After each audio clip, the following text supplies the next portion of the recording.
Good afternoon. Welcome to the Afternoon Experiment. My name is Emanuel Livingston, and I hope you're having a great day. I'm having a good day. It's a nice day outside. I know it rained somewhere. I was inside, I guess, when it rained. I didn't see any rain. So, yeah, everything is good. I'm good. I hope you're good. Let me shut this a little bit. And I hope you guys are good. I hope you guys are good. All right, let's get to it.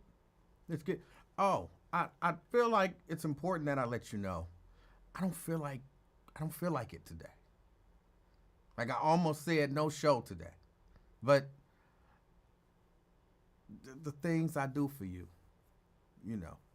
So I don't know what we're gonna get into today. I don't know that I feel like having fun or feel like I don't know. We'll see how the show goes. Let's get it started. Lewis Talbert, first right out the gate. Good afternoon, Lewis. Followed by Robert Willis. Good afternoon, Robert Willis. Thank you for checking out the show. I appreciate you too. They're both on YouTube. I guess the show starts on YouTube first. That's not my call. I just hit start stream, and then Restream does all the rest. So I guess they start the YouTube show first. Anthony Prosser in the house. Good afternoon, Anthony. I appreciate you checking out the show. Moesha Thomas. Moesha, good afternoon. I appreciate you. And rounding out the top 5, that angel, Dina Johnson. Good afternoon. I appreciate you guys for supporting the show and, checking me out, hanging out with me. I appreciate it. I remember at some point somebody tuned in. They were a first-time person, and they tuned in. And I don't know what I was talking about, but probably about 30 minutes into the show, they was like, I thought this guy was somebody deep and was making change in the city. And, basically this ain't for me. If you think I'm deep and or making change, you could go ahead and log out now. I'm not deep. I don't make change. We just have conversations. Some fun, sometimes I'm laughing. Sometimes I'm angry. Sometimes, I'm deep pondering the mysteries of the universe. And, sometimes I'm making 9th grade penis jokes. You know what I'm saying? There's no whatever happens. The show really is whatever you make the show be. If you call in, so there are a few people who call in. The number's not up yet because the lines aren't open yet. There are a few people who call in and they make the show, whatever. But the show is what you make it, especially today. All right, let's keep it going. David Herring in the house. Good afternoon, David. Good afternoon. We got Ronald Dixon in the house. Good afternoon, Ronald. I appreciate you. Let me see. Sierra. Good afternoon. Says, wow, I just told myself that you weren't coming on. Don't give up on me, because I haven't given up on you. I'm able. Some people will hate that. It's a song, and I don't know. It just popped into my head. Don't hate me for that. JCP. Good afternoon. I appreciate you. Andrea Bussell, representing Golf Manor. Good afternoon, Andrea. Good afternoon. Sierra says she's representing Boston, by the way. Lewis Johnson, also known as CK. I did not know the CK stood for Cincinnati King. I heard him say it on the Wyatt show, Wyatt Live. I heard him say it on Wyatt Live, and I was like, I had no idea that was what that stood for. So, Lewis Johnson, also known as Cincinnati King in the house. Good afternoon. Let me see. Jacqueline Carter, representing Evanston. Good afternoon. Thank you, Sierra. I did the show. Hold on. Am I freezing and jumping for you guys, because it's doing that over here. And I redid the whole, I did a restart and all of that kind of stuff. It shouldn't be doing anything abnormal. But yeah, no, I all this debate about who the king of R&B, and what, about a year or so ago, I was like, there is no debate. Stevie Wonder is the king of R&B. Until Stevie Wonder is no longer with us, he is the king of R&B. So I had to do the shirt. Thank you for noticing. Let me see. Michael D. Ballard Sr., representing Woodlawn. Good afternoon. Is Stevie Wonder considered R&B? Absolutely. Ribbon in the Sky. That's not R&B to you? Master Blaster. That's not R&B to you? I mean, really, think about the R&B artists who remake Stevie Wonder songs. Stevie Wonder is R&B. He has some songs that, Isn't She Lovely? You might be able to look at that and say, oh, that crosses over and blah, blah, blah. But Stevie's R&B. Let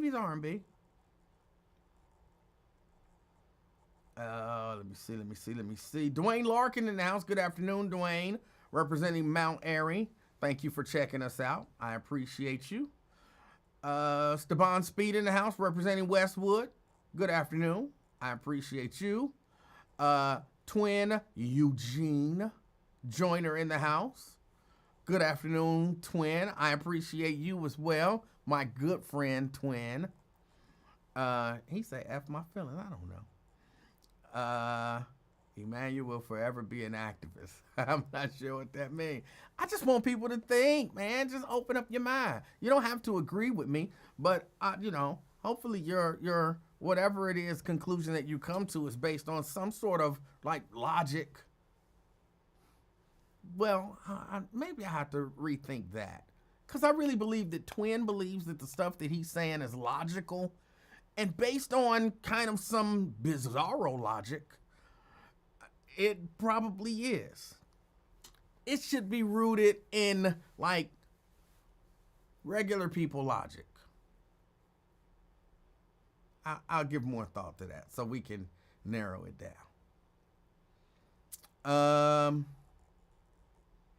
Jacqueline want to know, was anybody on Nathan's podcast? If so, what was Miss Rowley so upset about? I know I wasn't. I'm blocked. So I have no idea what happened. But I don't like seeing people upset. Pat Rogers, representing Fairview. Good afternoon. Shahira in the house. She says happy Friday. She is present. She's representing Bond Hill today. All right. A 5-day streak along with being on time. I am always here and I am always on time. Thank you, Shahira, for checking out the show. Crystal Hoskins, representing the Christ Hospital. Good afternoon. I appreciate you. Jerica Vaughn in the house. Good afternoon, Jerica Vaughn. I appreciate you checking out the show. Got DeWanda Wise Hunter in the house. Was it you, DeWanda, who was at the church? Or did I ask that yesterday? I thought I asked somebody else that yesterday. What wasn't it? DeWanda, didn't you show up to the church with your husband? Or, y'all know I'm so bad with names. Mrs. Livingston be getting mad at me. And we'll be watching a TV show. And we've been watching this TV show. The acting is so bad. The acting is so bad that really the majority of the show is like really bad. It's called Found. And the show is just really bad. But so we've watched the whole first season. We're into the second season, and somebody shows up and like, I'm so-and-so's brother. And she says, does he look like him to you? And I'm like, I don't know who that is. I have no idea who, I think it was Hugh. I have no idea who Hugh is. And she looked at me, she gave me the dirtiest look. And she said, you ought to be ashamed of yourself. We done watched the whole season of this show, and you don't remember nobody's names. Whose name do you remember on the show? So I remember that the main character's name is Gabby. That's really it. Everybody, I know them. I see them. I put two and two together when they talking about people, but I don't have room in my brain for names for whatever reason. My brain hears a name, processes it for a second, and then kicks it out when it don't need it, like immediately. I don't understand it. I don't understand it. And sometimes it's people that I deal with on a weekly basis. Like I go to church and people be speaking to me because they're all nice. And I'll be like, hey, how you doing? Yeah, it's good to see you too. Have a great week. And the one or two people there who know that I can't remember names be like, what's her name? I don't remember. But I know her. She's a lovely lady. So I don't understand it. But DeWanda says, yes, that was her and her husband at the church. It was nice to meet y'all and to see y'all and all of that good stuff. It was nice to see y'all. See, y'all should have came last week. They had me singing last week. Yeah. Y'all should have came last week. Then you could have came on and been like, okay, he does sing. He all right. You know what I'm saying? DeWanda, thank you for checking out the show. I appreciate you. Jacqueline says, like your t-shirt. Thank you. Thank you. Pamela Kinney in the house, representing North Avondale. Good afternoon. Brenda Early, representing Fairfield. Good afternoon. Regina Denson Griffin, representing Madisonville. Good afternoon, Regina. Thank you guys, all of you, for checking out the show. Let's see. Tria, good afternoon. Class is here. Not like class, but like she's classy. She's not a teacher. She's classy. She's representing Avondale. Good afternoon.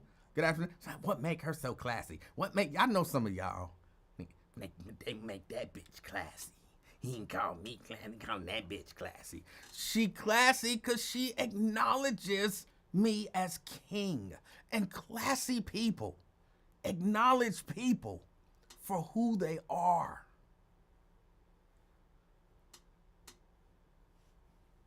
I know some of y'all be saying that. I know some of y'all do. With your mean selves. Wyatt was on today. No, he said it. He called himself Cincinnati King. Was it last week or a week before last? I don't remember. But no, it wasn't today.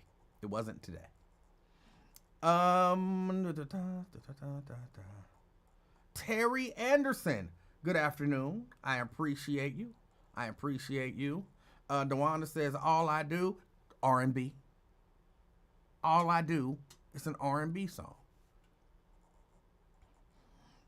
Let me see. Nat Turner, representing Madville. Good afternoon. Daryl says, I'm here. Let the games begin. I need some water. He's representing the park. Okay, I finally heard somebody else call it that. Lincoln Ware called it that today. So, yeah. All right. You and Lincoln Ware are the only people I've ever heard call it that. But thank you for checking out the show, Daryl. Good afternoon. Samuel Campbell Jr., representing Sycamore Township. Good afternoon. Myers says, there will never be a song as great as Ass. That is a good song. Also, R&B. He's the king of R&B. You think Stevie has his own genre, especially songs on the kid? That's R&B. Why y'all trying to take the greats from R&B? Stevie is R&B. Daryl said they went hard on Twin on Lincoln's show. You felt sorry for it. They do be going hard on Twin. They do. But look, I don't agree with a lot of the nonsensical stuff that Twin says. And he does say, and I find myself pulling on the shirt again. He does say some nonsensical stuff, right? But Twin is all right. Twin is all right. And they talking about his teeth and everything. Yes, I said teeth with F. They talking about his teeth and everything. And I'm like, Twin is a good dude.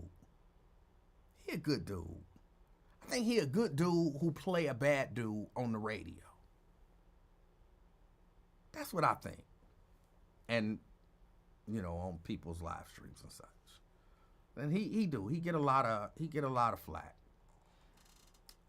Maria Smith, representing Miami, Florida. All right, in Miami.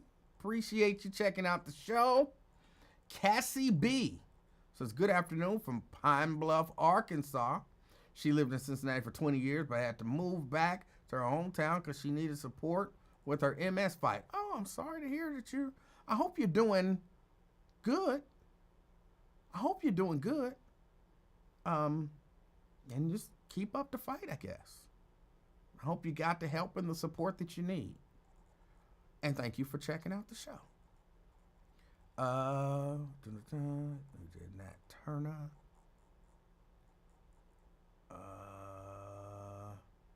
Tanika, representing Orlando, Florida. Good afternoon. Good afternoon. Oh, I'm way behind because that's DeWanda just now saying, yes, that was me. Hold on, I got to scroll faster. I've seen a lot of you guys. I've said hello. Watched the first season of Found. Thought it was okay. Haven't watched the second season. Just the acting, the writing and the acting is bad. Which I know you think that makes the show bad, Emanuel. The show is okay. I mean, it's watchable. It's watchable. It's not anything I would be like, oh, you got to check out this show. No. But it's watchable.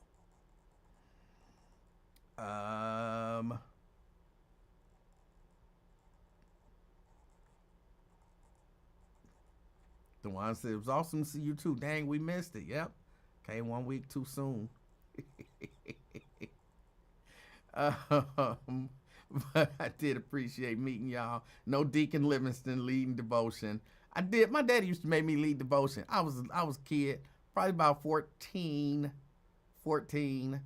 He used to make me lead devotion. I think that's a lot of stuff I don't do now. I was at church once and they asked me, this was really recently, and I was at a rehearsal, choir rehearsal, and they were like, pray us out. And I was like, no. And they were like, huh? I was like, no, I will not pray you out. Somebody else can do that. It's just certain things now that I don't do. I think some of it is because I was forced to do it when I was little. And so it became,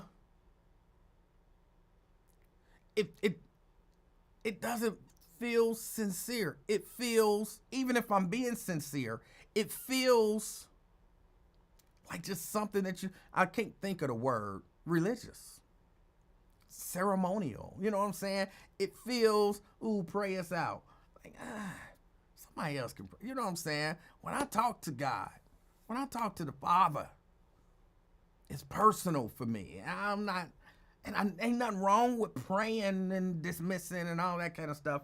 It's just, when you are told and kind of made to do stuff at a young age, when you didn't really thoroughly understand and have a nice deep relationship, for me, it made it just a part of, going through the motions. And I don't want to go through the motions no more. I try to not do anything that's just going through the motions. So I had to tell him no. I wasn't feeling it.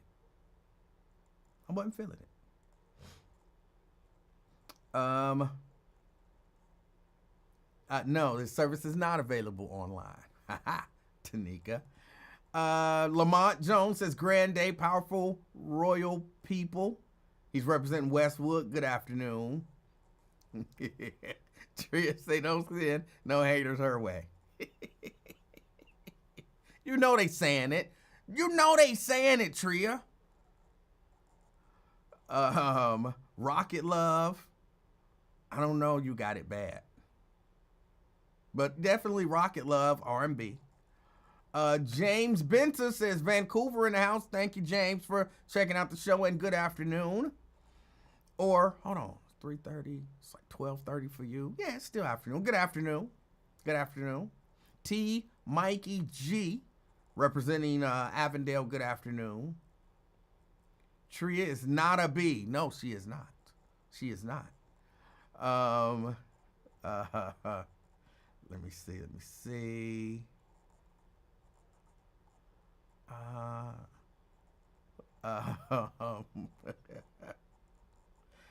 Oh, come on. Let's keep scrolling. Lincoln biting. Now you got to quit saying it. Karen Dye Williams representing Westwood. Good afternoon. We got Ron D in the house. Talking about R. Kelly is the king of R&B. Stop it. Stop it. R. Kelly, R. Kelly, that's what I said. R. Kelly is almost like a Stevie Wonder wannabe. He's like a Stevie Wonder wannabe. The wannabe can't be the king.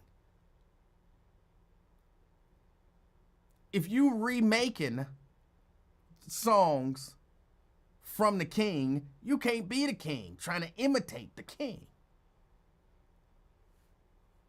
R. Kelly out there was, doing his best Stevie Wonder impersonation. Yes, Hey Love, that was Stevie Wonder.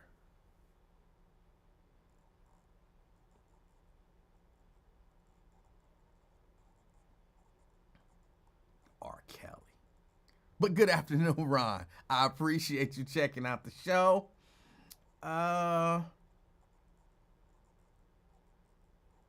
You didn't miss a lot.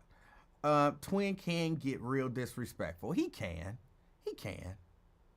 But, and I know some of y'all yesterday when, we were kind of going back and forth, y'all be like concerned. And I appreciate y'all concerns.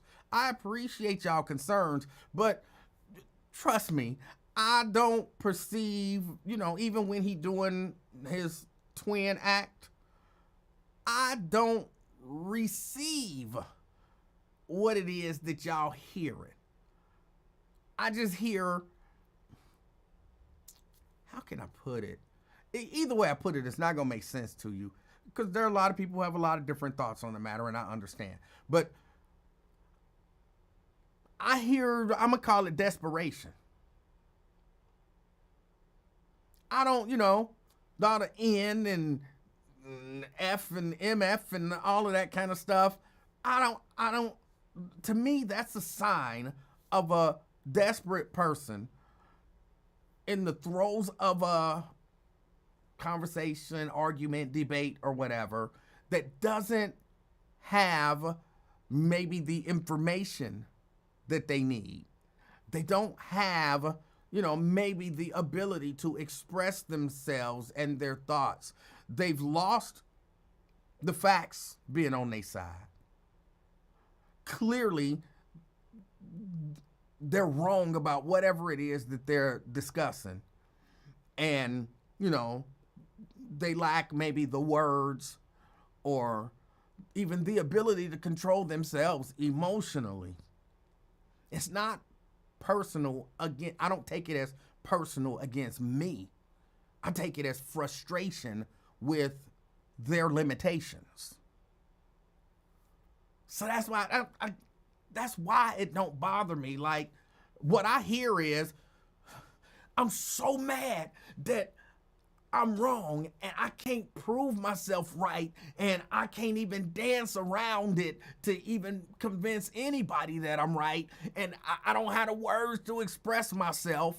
Mother effer N-word, that's what I hear when I hear it. So that's why it don't bother me. It don't bother me. Benita out there in Roselawn, good afternoon. I appreciate you.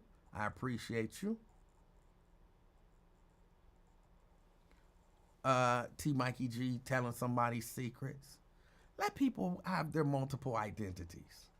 Let them have their multiple identities. Let me see. Fame in the house. Good afternoon, Fame. He said he ain't ashy. If you got to broadcast it, you probably ashy. Put on some lotion. If you got to broadcast, I ain't ashy. You ashy. Good afternoon. Good afternoon. Cassie says, I'm still moving and I'm not giving up. All right. All right. Ronald Dixon, man, I had to open Sunday school at 843 Charlotte Street, New Bethel Baptist Church. Have I ever been to Crossroads Church? Yeah, I went to Crossroads Church for a number of months. I gave it a try.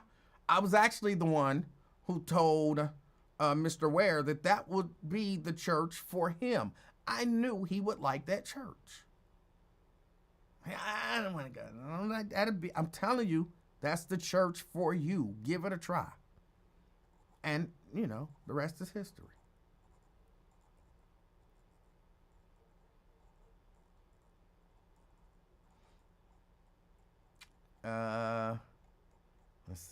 Let's see. Diane Huddleston Angel representing Coleraine Township. Good afternoon. I think I'm almost done with the hellos. R. Kelly's nowhere near as innovative. Yeah, and we don't have any accusations of Stevie Wonder peeing on little girls. That's positive,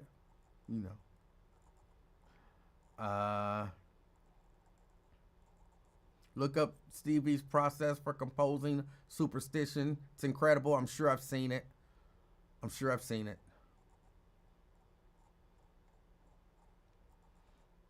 R. Kelly, Charlie Wilson, Aaron Hall, all emulated Stevie Wonder. Whole lot of people. Stevie is the king. For our sake, I wish he would stop being so disrespectful and vile. What if your niece, daughter, sister, etc. were listening? Okay. All right. I understand that.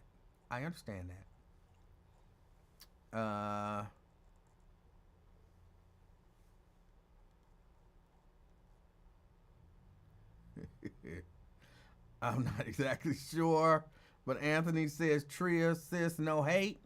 We just a little jealous of you and Moesha. Y'all living large, but we appreciate you both taking time to socialize with us. Absolutely. Valisa Lovett, representing Blue Ash, good afternoon. Twin, Eugene says, you're straight narcissist and very diabolical in Emanuel Livingston. How am I narcissistic? Yeah. How am I a narcissist? Please let me know. Let me know how. And if you can tell me how, then I'll re-examine myself. Yeah. Terry Coleman, representing E-Town. Good afternoon. You basically saying you're responsible for Lincoln turning his life to God. He has not turned his life to God. And giving up the drinking and white women. No comment on the drinking and white women. Absolutely no comment.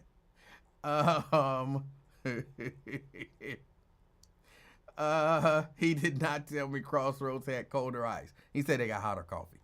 Oh, let's see. I think that's it. I think I'm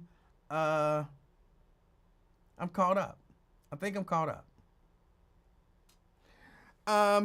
Yeah, so I hope everybody is having a great evening. There was something that happened that I wanted to discuss. Oh, somebody sent a message into the Lincoln Ware Show, and they said Withrow's graduation, I guess, was last night, and there were no fights. Now, there's no reason to, yay, no fights. No reason to celebrate that. That's the norm. And they said, Emmanuel, please bring it up on your show. Because, there are people running around talking about, why can't we get together and a fight not break out? Why can't we get together and a fight not break out? And it illustrates my point that we get together and fights don't break out all the time. All the time. And y'all know that is what causes my frustration when people say stuff like that. I've had to watch my hands because I don't want no fireworks and no balloons and none of that kind of stuff. It happens every day. It happens every day. Ron, somebody probably is going to tell him that. Somebody probably going to tell him that. But I didn't say it. And if he believes it, this is my, hold on, Ron. I'm going to answer that in a minute. But yeah, it happens every day. We get together as black people. Groups of black people get together every day, all day, and fights don't break out. And again, I keep saying, I'm not going to hammer it too much because we've talked about it at least 3 days this week. But if you keep saying black people can't get together without fighting, I think you hate yourself if you're black. I think you hate yourself. You're intentionally trying to put out a bad image of black people. You can have those conversations about fighting and groups of people getting together and misbehaving young people and all of that kind of stuff. You can have those conversations without making those generalizations. Is that enough? Did I say enough? I feel like I said enough. Okay, Ron says somebody gonna go back and tell Lincoln that I said he was womanizing. He was a womanizing white woman lover. I didn't say that. I didn't say that. Somebody might go back and tell him that. I have this position. If people are telling you that I did and said stuff negative about you,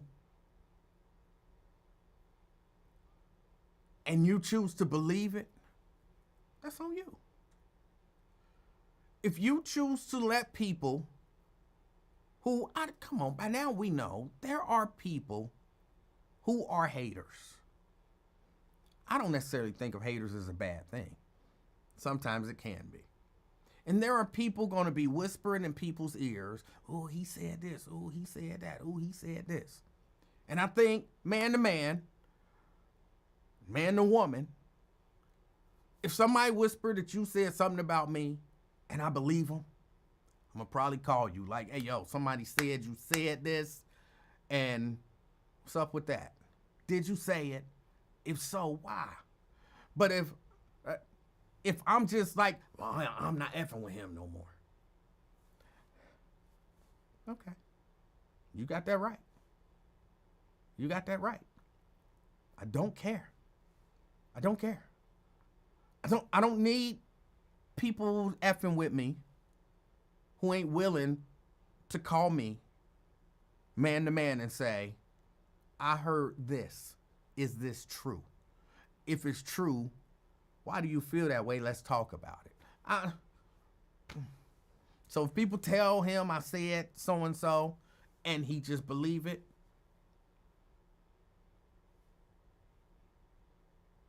and that go for everybody. That go for everybody. Because trust me, if somebody called me and say, yo, hey, I don't even know this. Jericho be in your chat like y'all cool and everything, but man, I talked to her and she was like, I hate that end, he of this and he of that. I'm going to be like, okay, I appreciate the information. And maybe not immediately, but when I get a minute, I'm going to call Jericho and I'm going to be like, hey, Jericho, I'm not necessarily going to tell you who told me this, but somebody told me that you said I'm this and I'm that. Did you say that? And why? And if Jericho said it, she going to be like, yeah, I said it because you said this and this, and that's how I felt in that moment. And then I'm going to be like, but why wouldn't you just call me and be like, I'm mad at you because you did this? And I think I know Jericho well enough to know she would say, you know what? I probably should have called you. I probably shouldn't have vented to somebody else. I probably should have just called you and talked to you about it. I still meant what I said, but I was maybe a little out of line for telling somebody else and not telling you.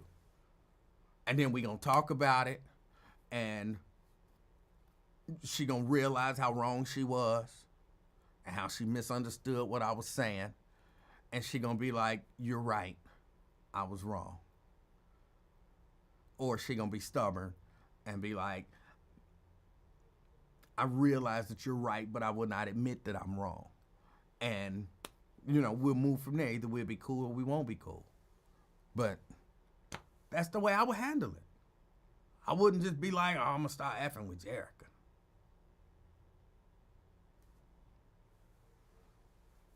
I want us as humans, and in particular as Black people, to get to the point where, because to me, some of this stuff is just communication, conflict resolution, anger management, some of the tools that we need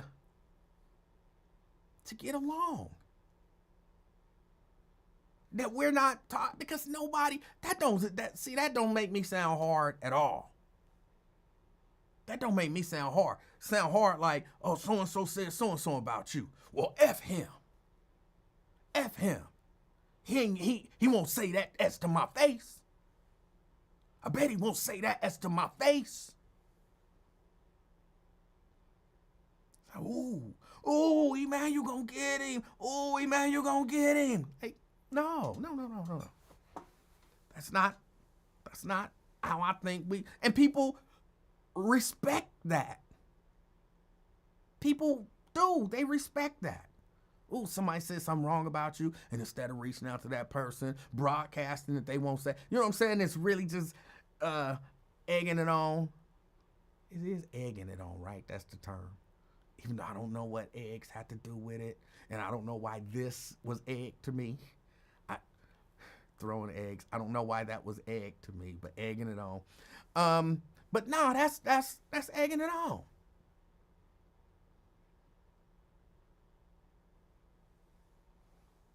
I ain't hard, man. I will pick up the phone and call you and say, we all right? Yeah, we all right. Okay, because I heard some stuff and I want to clear it up. I don't want to argue. I ain't trying to fight. But people don't respect that. People don't respect that. Man, I told you she said so-and-so, and what, you called her? Yeah. Yeah, I didn't go out blasting her or, attacking her. But we can do that. As people, we can do that. We can talk to each other. We can fuss it. Y'all know me. I believe it's always a good time to have a argument.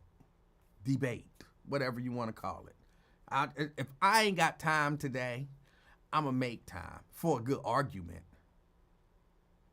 But I'm not making time for just nonsense. You know what I'm saying? If we got to argue about it, let's argue about it. You can cuss me out. I can cuss you out. I don't cuss, but if that's going to help the situation, I'll cuss you out. You cuss me out. But when all the cussing is done, now let's actually talk about the subject. Let's come to a conclusion. Move your emotions to the side, or even let's deal with your emotions about the situation. You got grown 50, 60, 70-year-old men who can't have conversations with people because somebody said something and they're ready to fight.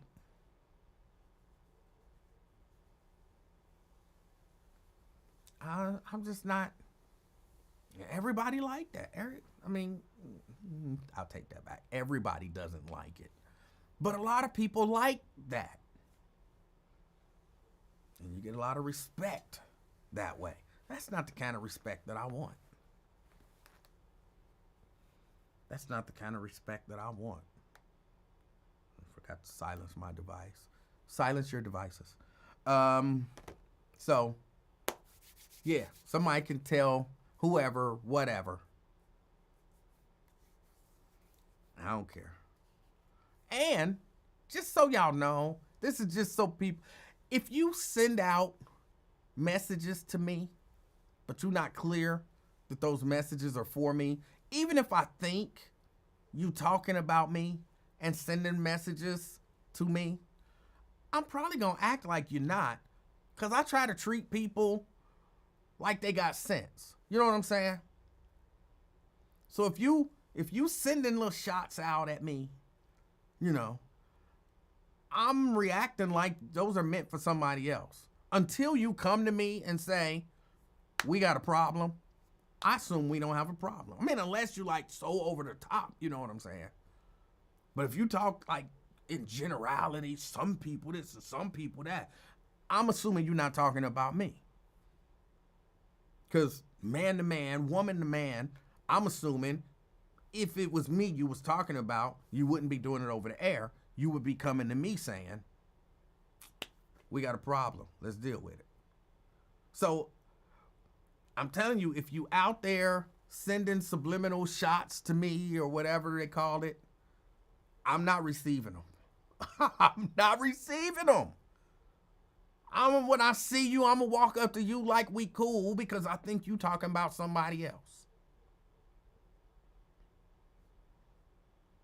And you going to be looking at me like, didn't I just say that I didn't like this, Ann?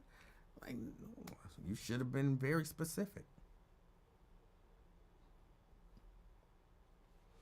What else? Hold on. Ron sent, I think, some nonsense.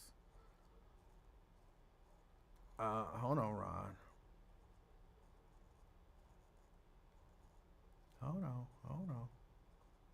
Bring up the executive order that Trump signed to cut Medicare prescriptions 50%. Oh, you bring it up. I'm not aware of it. Bring up that $3 trillion that Trump is bringing back to the United States in investments. You bring it up. Bring it up and justify it. You're telling me that it is factual that as of when did there become $3 trillion in investments purely based on anything that Donald Trump has done? Just because somebody take credit for something, he may have, but just because somebody take credit for something don't necessarily mean they deserve credit for it. And I know he's good for saying stuff, number one, that's just not true. Not true. Number two, that didn't have anything to do with him. I can't remember what it was, but he said somebody was building a plant somewhere in the United States based on something that he had done. They had made that commitment years ago. Because of me. No, it wasn't because of you. You wasn't nowhere to be seen when they made that commitment. I mean, you can take credit for whatever you want to take credit for, but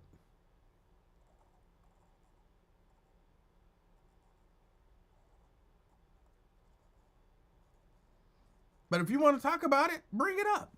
Oh, I guess I have to open up the phone lines. Hold on, let me see.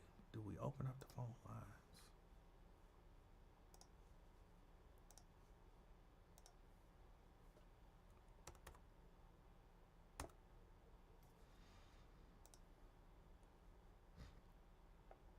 But I'm willing to listen and learn. I'm willing to listen and learn. The lines are open. 513-717-KING.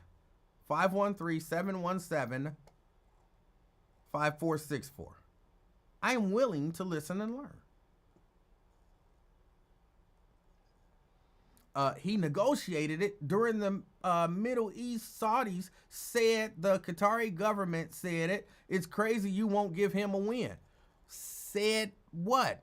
And has it happened?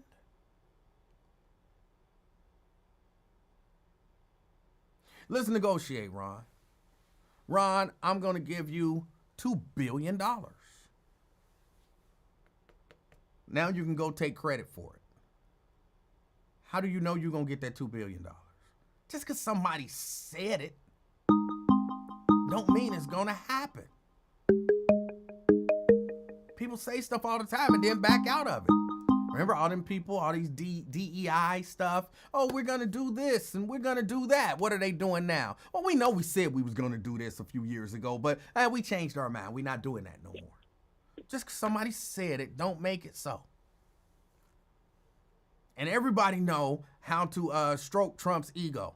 Is tell him, number one, tell him he's great, tell him he's good, tell him what he want to hear, and then not follow through. Everybody know that. CK. Hey, man, this is the Cincinnati King calling in from Cincinnati, Ohio, man, talking to the King of Talk, man. How you doing, brother? I'm doing good. How are you? Man, I'm fantastic, man. One of your great words, man. And, hey, man, I'm proud of you, brother. I got to say I'm proud of you. You're a couple years older than me, but you are doing phenomenal things on this internet search. And, you know, when I look on Facebook and I look on YouTube, I see backgrounds which look phenomenal. Oh, that ain't nothing but some green screen, bro. Anybody can do that. Yeah. But I like your flavor, though. Then you put your little flavor in it. Oh, you know okay. what I mean? Little Will Chamber in here. Little Dr. King over here. Little Ray Charles over here.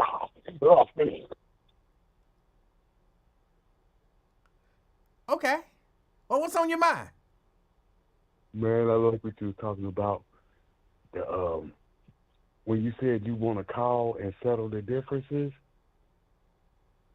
You said you would call your adversary and try to work out the kinks Absolutely. in the relationship. That's what. Listen, brother. Now, I'm currently going through a war right now within the family, and I got that one soft ass. You know that one cousin. He really ain't. His integrity is, what's the word? Scumbaggish. He's the guy that would kill you if he could, but he's too scared. One of them family members. You got them type of people, like they'll get somebody else to do something to you. One of them. Okay. Yeah. But now he got a little paper, so the insecurities are shining through. So like you said, we could work out the differences, but you have to understand, sir, when you have family members plotting on you, sir, it can get very interesting, sir. Plotting. Okay. I'm slightly confused about what it is that you're talking about. No, when you're saying call to work out the differences, right? But you have to understand that both of y'all, maybe they don't want to work it out. The reason why y'all have problems because they cause the drama because they don't like you no way. And that might be the case, and you know when that's the case, sometimes you got to figure out when to let go. Right. Yeah. No, now what you mean by let go? What's going on with that? Well, I mean, you know, depending on the situation, like, all right, say, you know, somebody said something about you or me and you, you know, we got whatever issue. And I call you and I'm like, yo, CK, man, you know, I don't know what's going on. Let's talk about this, you know. And you like, no, I just don't like you. It is what it is. I just had to be like, all right, I'm finished with CK. Until CK comes to me now and says, all right, let's work this problem out.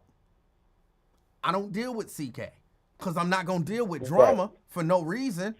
I mean, you know what I'm saying? Unless it's something I want to do. If it's, because for me, look, for real, for me, sometimes it's fun. But, you know, other than that, if I'm not getting anything out of it, I just don't deal with you. And I'll be cool with it. Now, Sometimes you got to let know me when to let clarify so go. you can understand the type of individual I'm speaking of. Okay, say you got a family member, right? All right. And they always telling you, okay, like, okay, man, well, Lincoln said he don't like, Lincoln said he tired of when Emmanuel come in there, or there, Jerry Tolliver said, so every time I'm speaking for everybody else against you. So it'll be like, that's the type of person I'm talking about. Like, they speak for everybody, but it's Okay. really their opinion. Have you Okay. met people like that? Well, I actually have dealt with people like that, and when people, Okay, I don't have a problem saying it sounds like you just trying to start drama. So okay. or if I don't even feel like going that far, so hey, I heard Lincoln said this, and my response to that is, okay, well, what's up with you? You know, like, hey, what we about to do? We going to the movies. I come Hmm. and pick you up. We going to the movies, and you like, I heard Lincoln said so and so. I'm like, all right, now what movie we going to see? Because I don't have, I just, Oh, you said yeah, you said fight through it. You like you don't even see. You didn't even see that. Like you ignored it almost. yeah. Well, you're I not feel gonna you. get me to be upset. I don't. Yeah, sometimes you just have to let stuff go. Like, all right, And that's now you got to look out for violence in that because some people might punch you on that when you too nonchalant because you got that nonchalant make guys want to fight you like when you hit them with that in that situation. You know what I'm talking about? Some people that's violent can't handle a nonchalant person. It's like I it's an explosion. I think I understand what you're saying because I do get threatened a lot. So I Right, I think right. I think I understand what you're saying, but I don't allow that to affect me. I'm just for real. I'm not dealing with drama unless I want to deal with drama. I don't really deal a whole lot with he said and she said. When you tell me he said this or she said that, my response is probably gonna be okay, and then we're gonna move on to whatever the next conversation should be. Because And, me and full responding to transparency. you Go ahead. telling me what somebody said about me doesn't benefit anybody unless you want to hear drama. Maybe it'll benefit you. I'm not there for that. And full transparency, when I threaten you, you are so good with threats. You like you make a person feel dumb. Like hold up.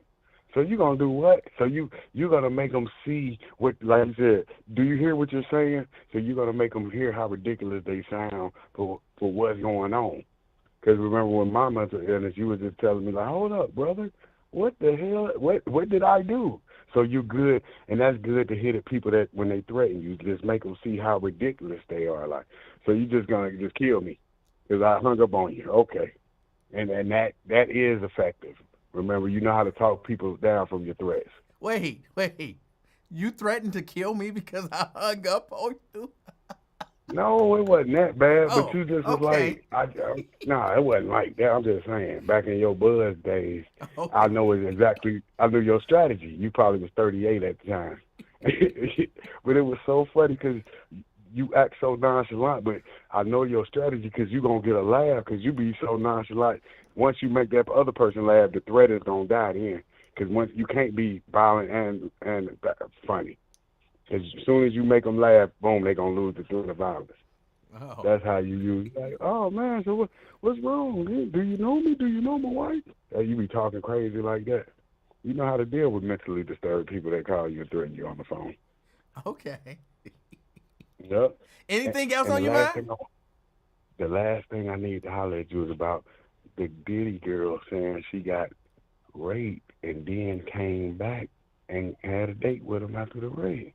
Okay. That was crazy. After she was with the nigga, she already with a new dude. This dude done bust in her house, raped her on the living room floor, and then you went back and cheated on your boyfriend with him, with the rapist? Okay. I think he might be coming home. I think her credibility it might be over. I don't think He so. might be coming home. I don't Uh-oh, think talk so. to me. I'm and hold on, let me be clear. I'm not saying he's guilty. I'm not saying he's not guilty. All Hmm. I'm saying is a person who has gone through years of trauma, years of abuse, especially to the level that she's claiming. Um, there's it's not, maybe it is grooming. It's a something that happens. DeWanda says it's Stockholm syndrome. Something happens where you don't necessarily make what me and you might look at as the wise decision or the right decision or the best decision, but it doesn't mean you still want that behavior to continue. You've been put in a position where you feel so powerless and maybe even confused and all different kind of things. Again, I'm not a sociologist. I mean, I'm not a psychologist or a psychiatrist or even a therapist, but that in and of itself does not prove that she wanted that thing or that he did not do all of the things that she claims that he did. Oh, no. Oh, hold on. Your ex-boyfriend breaks in your house, rapes you in the living room. Right. This is a serious. Now this is life in prison charge. Right. You don't file any charges, and you go back out of money. How much proof do you need that this is a shame? I think you need a little bit more than that, possibly, depending on the situation. Let me say this. Especially if, and again, I don't know if any of these allegations are true, but especially if this person has literally, because you were potentially thinking about dating someone, that person had the wherewithal to blow up their car. And they were very kind of methodical about it. Like, yeah, I want to blow up his car, but I want to make sure I blow up his car while him and his friends are home and it's in his driveway. I want to instill that level of terror into somebody that she might be dating. You've seen them with guns, do acts of violence.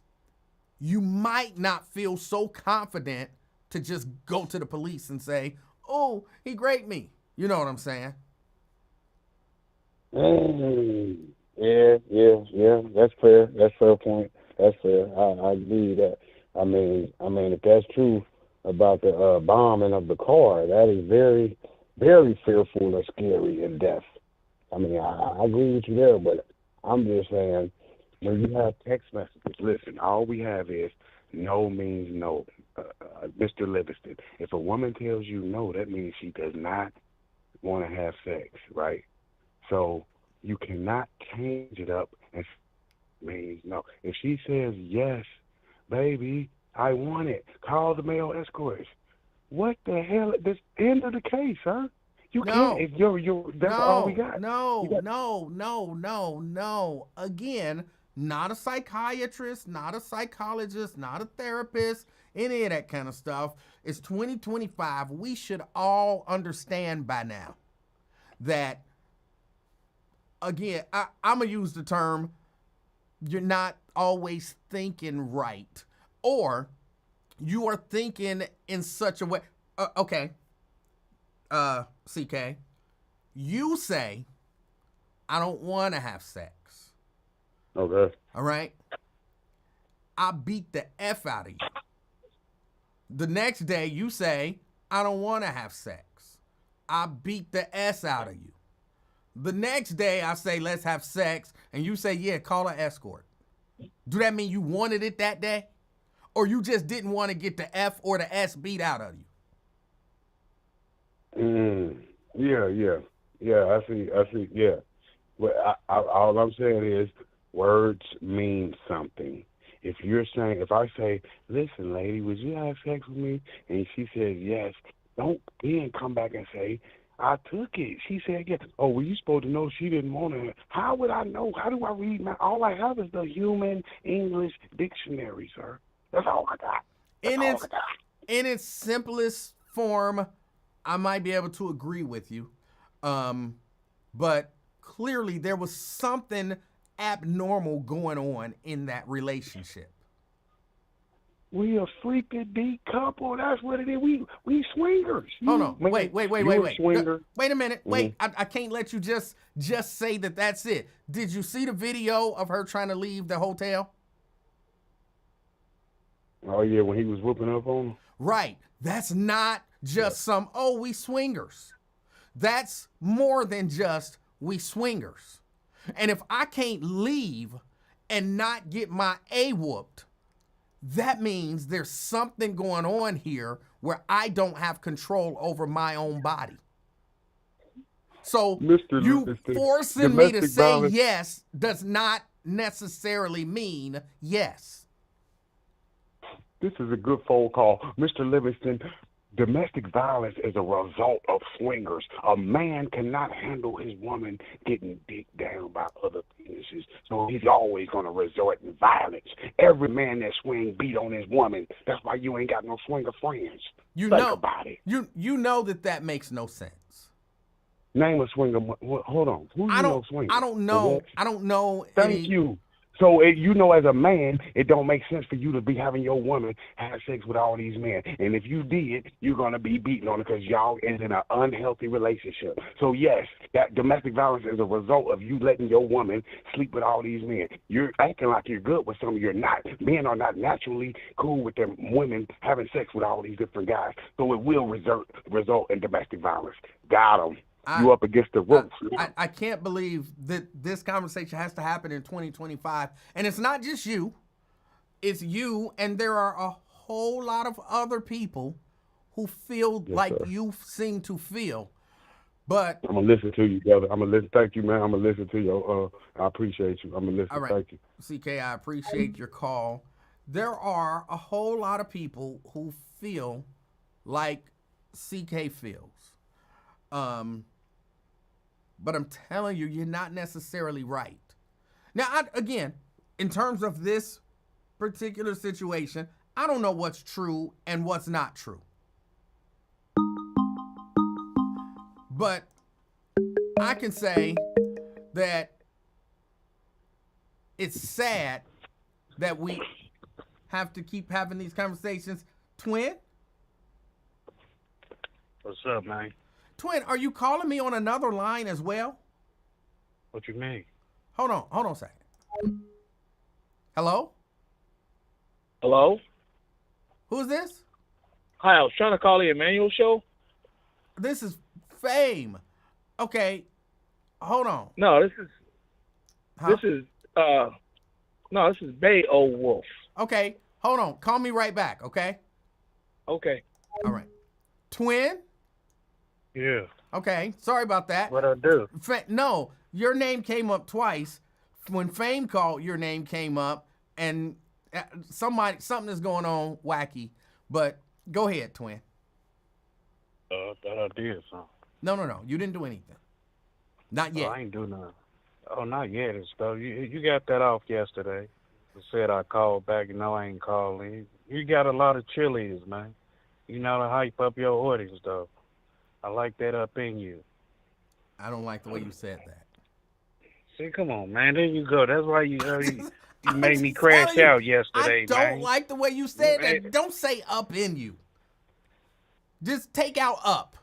Just something about up in you. You know, I like that in you. That's better, but I like that up in you. I told Uncle about you today. I said, you seen I was messing with him, though. I said, you seen your nephew?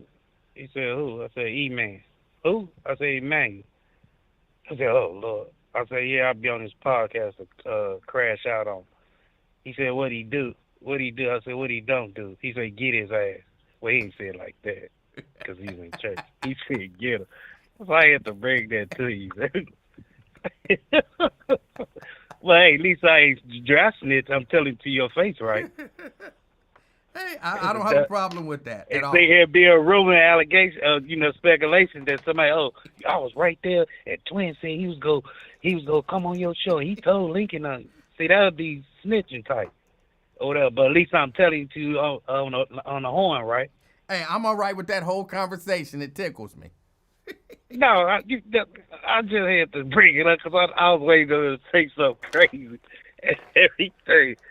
And, y'all you saying all that, we just need to do this and all that. But you the same pump faking guy that say be the reason somebody smile. How does somebody go smile when you on some extra stuff, Emmanuel? I'm not sure what that means. Don't worry about it, man. What you was just talking about, I was driving. I Okay. caught the end of it, and you was talking about, yeah, you doing this, you doing that, but in the same token, you the same one hollering be the reason somebody smile.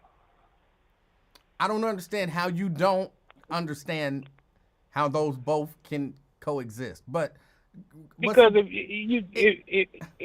you telling somebody be the reason somebody smile, why you can't go over there and talk to Lincoln? what does that have to do with you I'm making just saying. somebody smile? I'm just. When you talked about it earlier, I said why you just can't go back where he say, she say, and you say you go confront the person. Go confront Lincoln and everything if y'all got an issue Well, together. hold on. Just to be clear, and I guess for disclosure's sake, we have had a conversation about it, and his response was, "Don't talk to me ever again in life." So okay, I won't. Yeah. And that's the end of that. I keep telling you, I don't have beef with Lincoln. Lincoln has a problem with me. And if Maybe Lincoln your wants to, swag, if Lincoln not wants your to swag. end it, he know my number. I guess, man. Yeah. You did something crucial, man. Oh, everybody saw and heard what I did. What you told the indoor business, right? No, That's what it was. no. Oh, I guess. Oh, wow. What else, man? I don't. Yeah. You been studying it? Did he try watching it, paying attention to it? I've been following it a little bit, not as much as I probably should be. Yeah, I've just been catching, ends and odds of it and everything. They even brought up what's his name, Michael B. Jordan in it. I'm like, dang, what he got to do with it now? I'm like, man, they crazy. So, man, this ain't nothing. I see, man, it's 2, 3, 4, 5, 10 women, but it's only one girl they talking about, man. Look, man, he's 40-some years old. She was probably 19 at the time when he met her. And sugar daddies like that, or whatever, old school players, get them, groom them, man.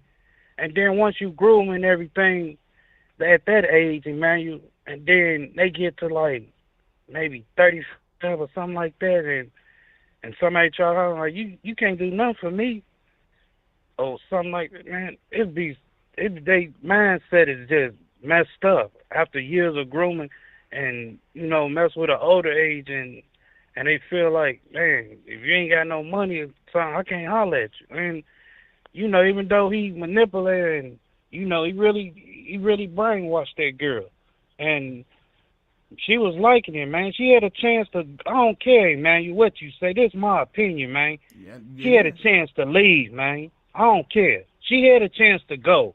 I know it's probably be hard, and you got money and who you is and all that, but I don't care, man. You had a chance to leave. Years of all that and what you had, evidently you was liking it. You peeing on somebody, they pissing on you, was liking that free call. I'll do anything for you, Daddy. What time you coming? Let's do it again. I like that. That's what she told him, and she was liking it. And then the only reason why you stayed because his name. You went off the strength of his name, and then you knew you was gonna come up. Hey, guess what? What'd he do? Oh, I'll get you a Me Too movement lawyer right now. And that's when she came up. The billionaires holler at her ear. And like, hey, do this for me. And then, from the stories of him doing Tupac, Biggie, and other artists in, and he got what he coming. Got coming what they gonna do to him, because when the feds got you, man, they got you. I don't care with nobody. When the feds got you, they probably 99% of the time they got you. They got a case on. So, man, she liked it, man, to me. And it's just there's one person they going. Cassie and everything. You liked it, girl. All because what? The billionaire, when he sued them, that's all it is, Emmanuel. They care less. They been on you grooming that girl for years, man. Top notch know that. Top authorities, they know that. Them billionaires got mad. I'm going to make an example out of this Negro. Yeah, but it's crazy, man, how they do that. I was thinking about when they did what you call it, how the punk old Derek Carr retired from the New Orleans Saints.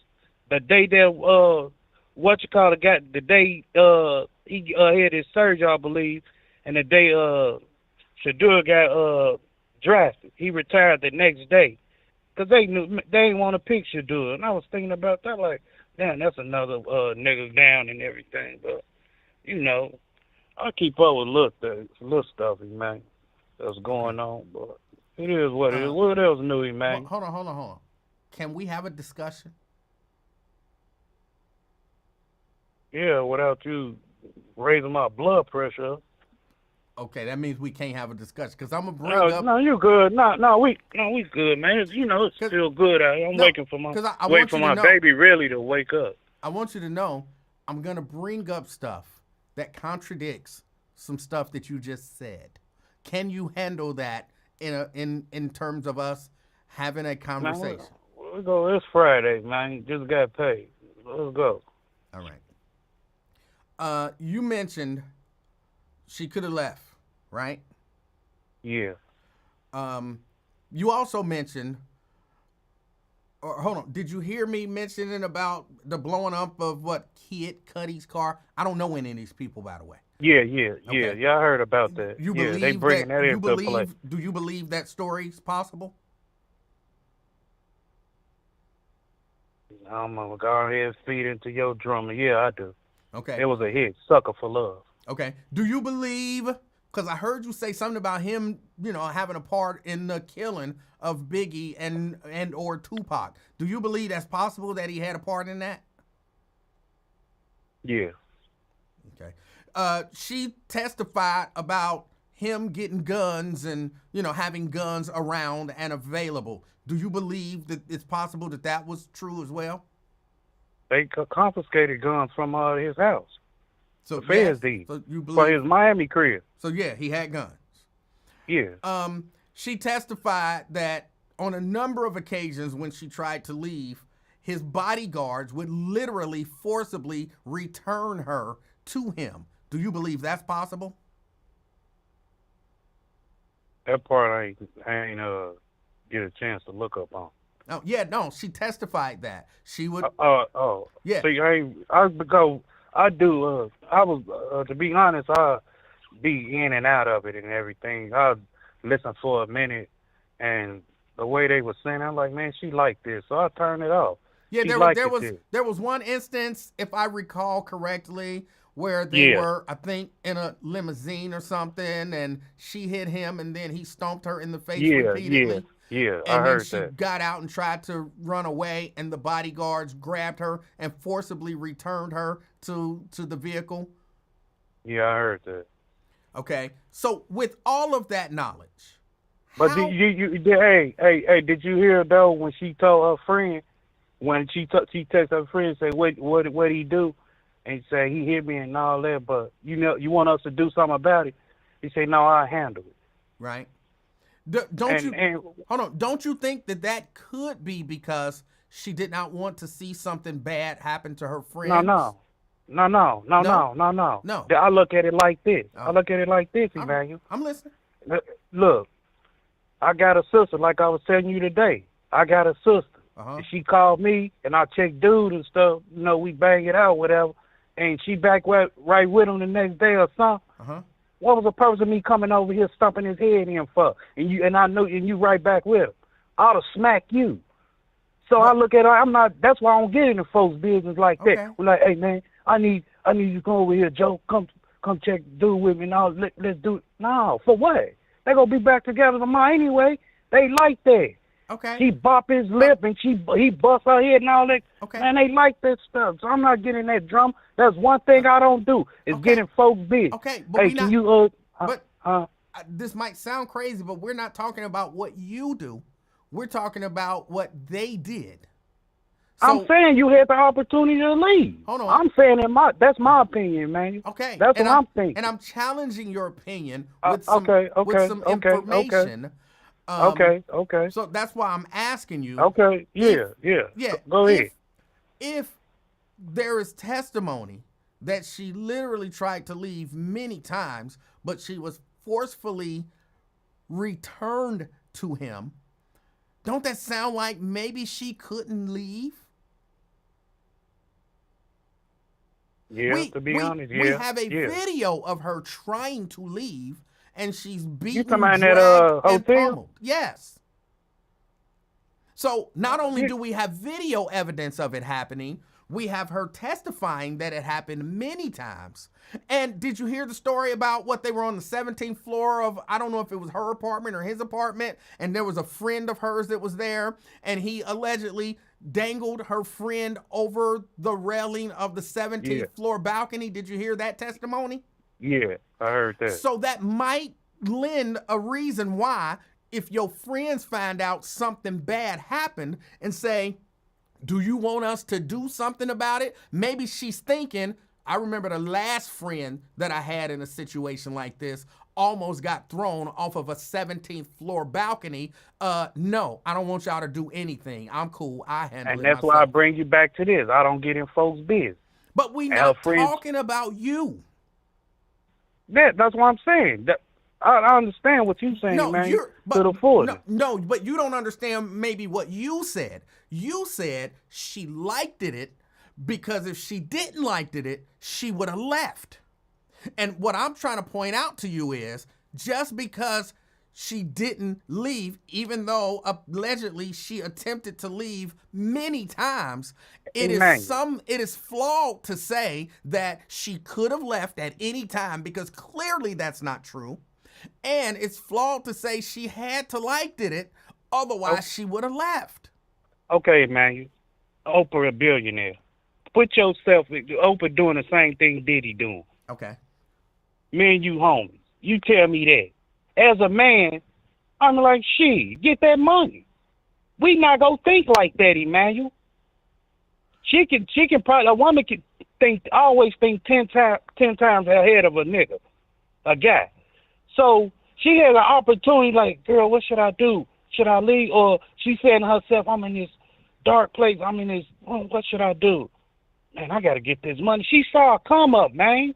He's a billionaire, whatever, millionaire, whatever he is. Mm-hmm. She at an early age, he groomed her. That's what them guys do. Okay. While R. Kelly was doing that, grooming them young girls, you want a record deal? Wait, boo. I got you. Hold on. You're making two separate points that contradict themselves. You're making the point that she could have left whenever she wanted to leave, and you're also making the point that he groomed her, so it was very difficult, if not impossible, for her to leave. Yeah, okay. That's why I say she had a chance. That's why I say a chance. You can stay or you can leave, and she chose that opportunity to stay because she knew he's a millionaire, and it's a come up for me. And look, twin, is it possible?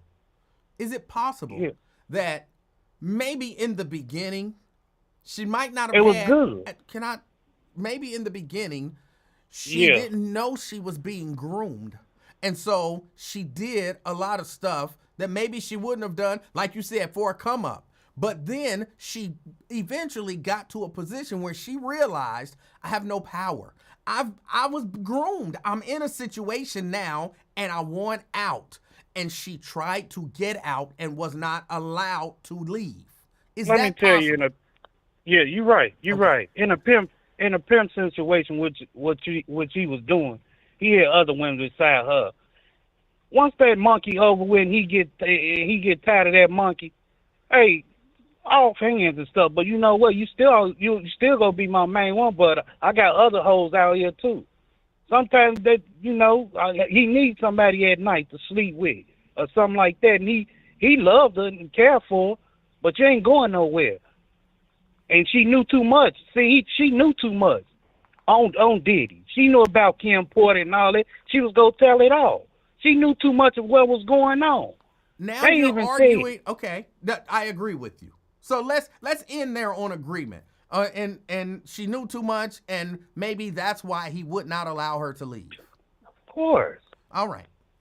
She knew too much, man, and she knew everything, man. She probably found all type of tape, CD, everything, recording, text, oh, I'm gonna do this, man. She knew.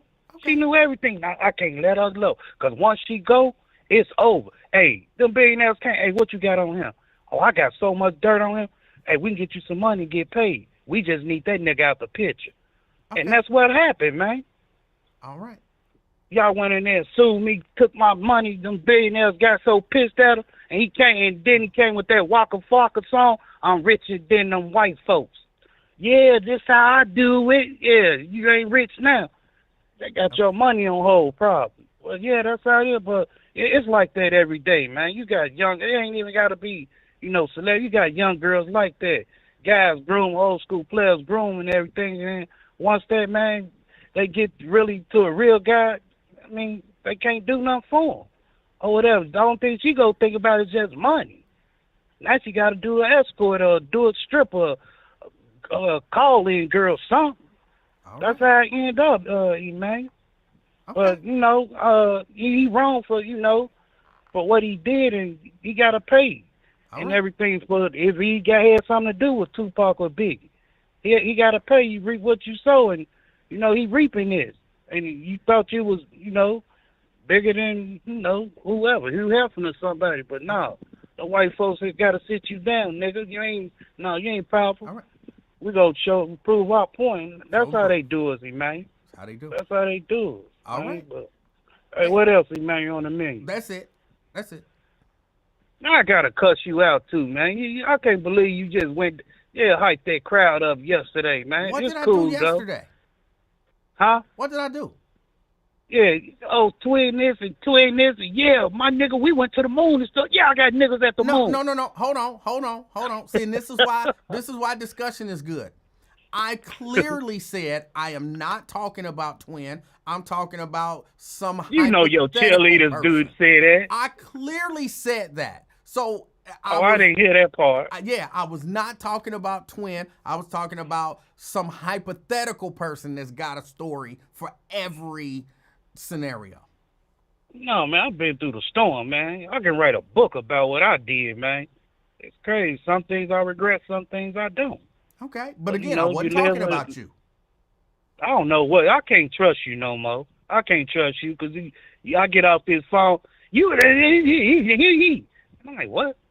You go off and stuff. I know you sneak this on the low though. No, You good at it though, I was man. not talking You about good at you. and you wonder why people at your throat, man.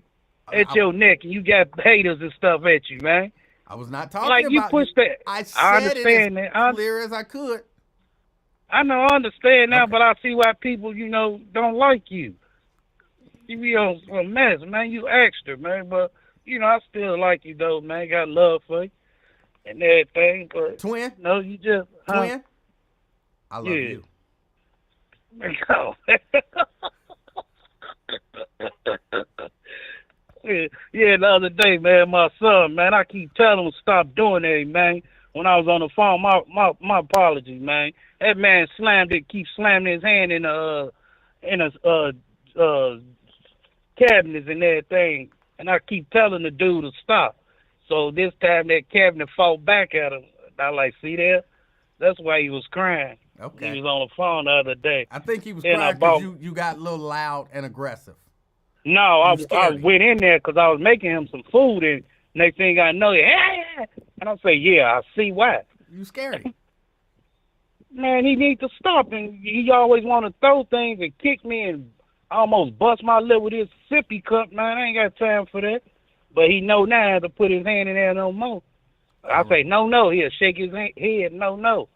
Then I bought my girl a big old Mother's Day present, man, from Bath and Body Works, and man, he took the dang on vase and the lotion and everything, perfume, and threw it down the steps. I say, yeah, it's over with.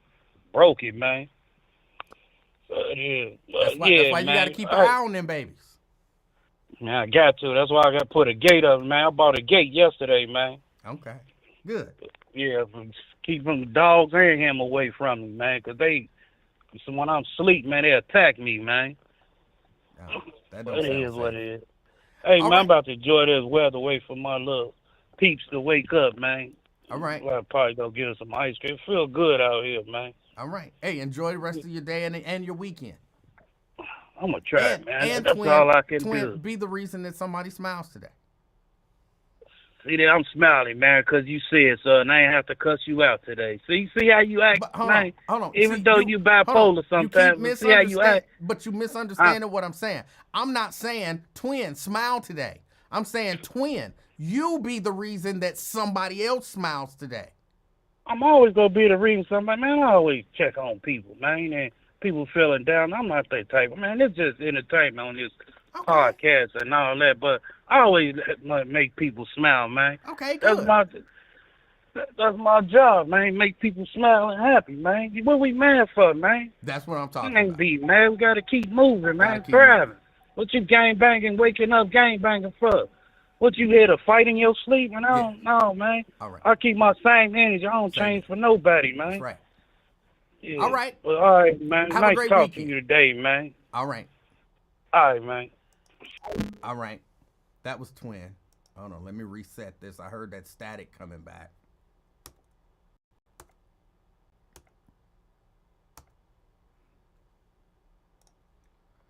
All right. 513-717-5464. And sorry, Beowulf. You can call in now. It just, I have to figure out why you guys' calls are coming in as the same.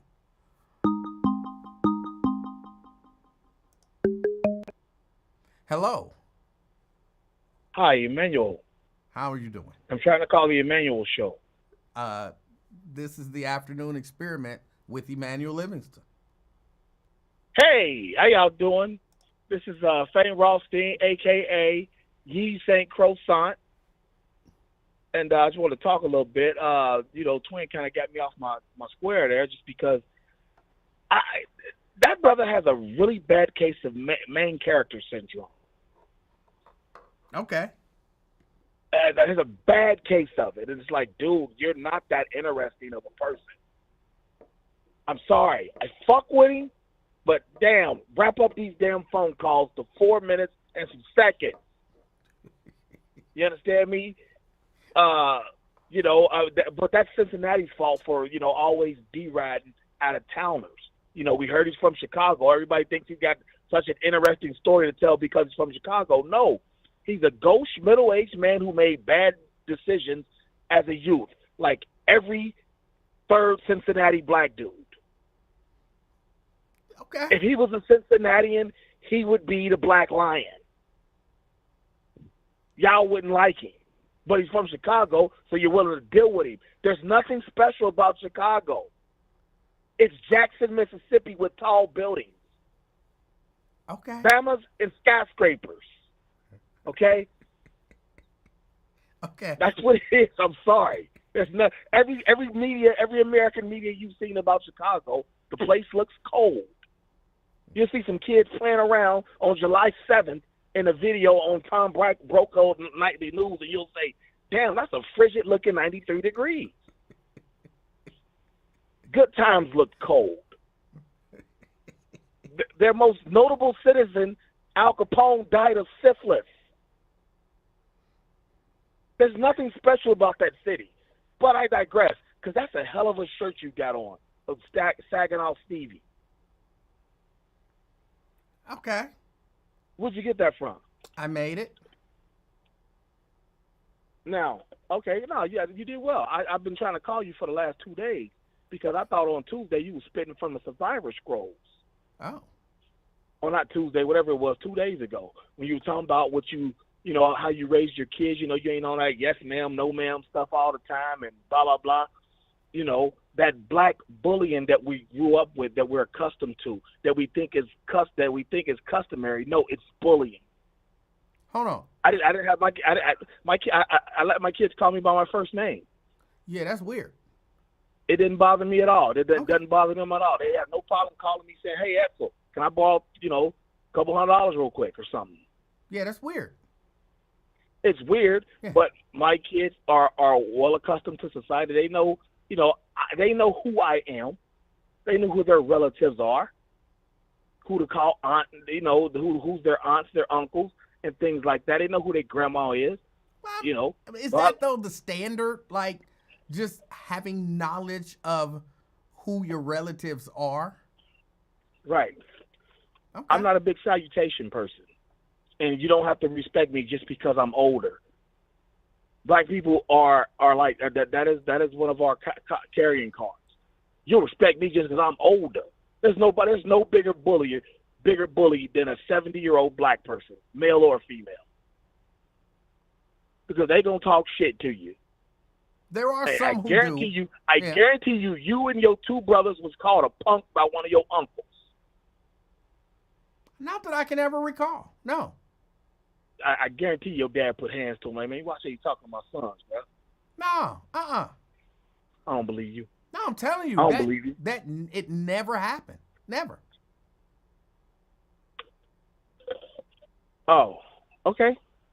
Okay. There was something you were talking. I should have wrote it down. But as far as the Diddy trial, Goose is cooked. I mean, she's nasty, and trust me, her husband, the dude she's with now, okay, yeah, he knows he's got some spoiled goods there, but he ain't worried about it because he's got $20 million to take the pain away of those spoiled goods. I don't like you referring to it as spoiled goods. Okay, hypothetically speaking, Uh-huh. I don't like to use supposition much, but hypothetically speaking, and I'm gonna take Mrs.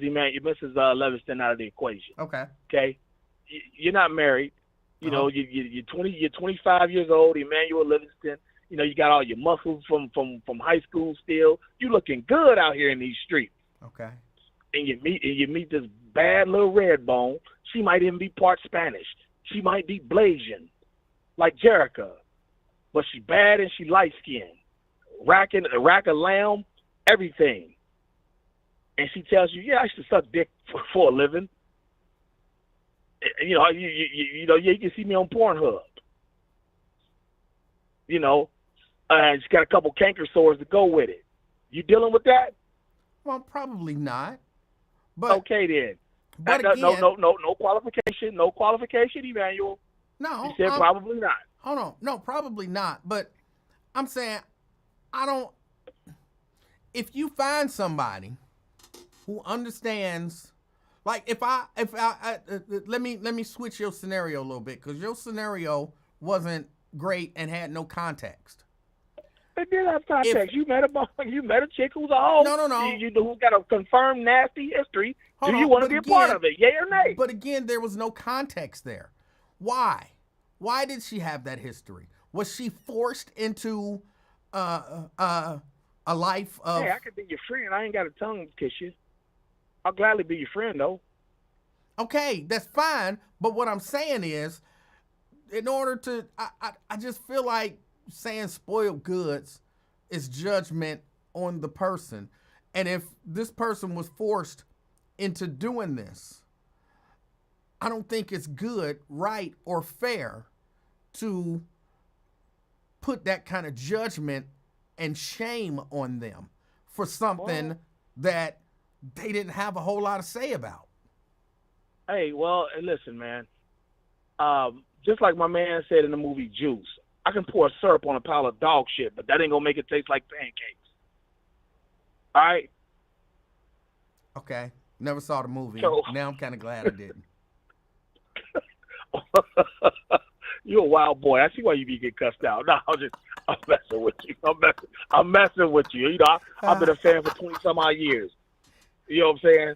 But yeah, there's nothing wrong with that, man. I mean, okay. The only exception I gave to, because what was her name? Dr. Joyce Brothers said, imagine taking Monica Lewinsky to your parents and say, I'm going to marry her. I said I didn't have a problem with that one because at least she just topped off the president. Most of these girls topped off the dude down the street who worked third shift at the factory and ain't got no ends. At least she topped off somebody with some real clout that could probably help her in life. And again, like I'm sure I don't know that I don't like that. That's fine for you. See, you picking on you picking and choosing now. No, which dicks I willing say to kiss Monica after getting- Lewinsky or which is girl, which you picking and choosing which known dick sucker you choosing you be with. no. What I'm doing is Monica Lewinsky was voluntary. Somebody who's forced to do it. So was Cassie. I don't think they deserve the same judgment as a Monica Lewinsky. Cassie was voluntary until she decided that she liked it, and then she did and knew too much, and Diddy wasn't letting her go. So it's like you grin, you in too deep, you can't go. No, I get that, but I'm sorry. I thought that we were talking about these hypothetical people. And well, we talking about a cornucopia of things here because I gotta go now because you let the retired gangster from Chicago, waste time yet again. But I digress. Hey, Emanuel, it's always a pleasure. I remain a fan. 20-some-odd years, I remain a fan and will continue to be a fan. But I got to go today because I got to get back and get this game started. So y'all be blessed. Oh! All right. I appreciate you. How was the call quality? Bad. Choppy audio, delayed audio, drop calls, one way, other issue. Hold on, I got to report this right now. Static in the line from time to time. Have to shut down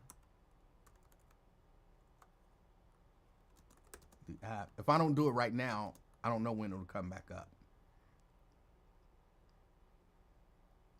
They didn't want my complaint. It went away. They didn't let me make my complaint. Oh, that is terrible. I might have to find a new service. How do you ask me, how did you like the call quality? I say thumbs down, and they say why. And as I'm typing in why, it just goes away. Oh, my goodness.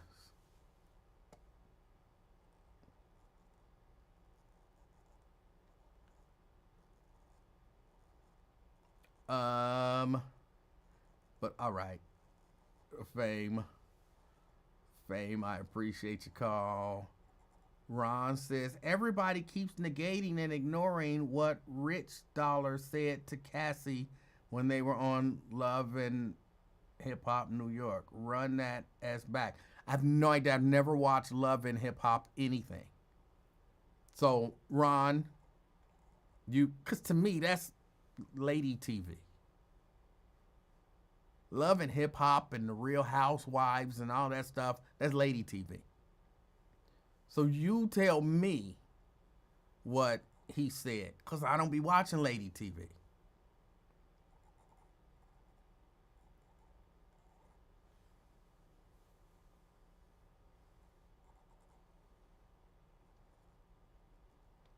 They didn't want to hear it. No, they don't want my negative feedback. Right.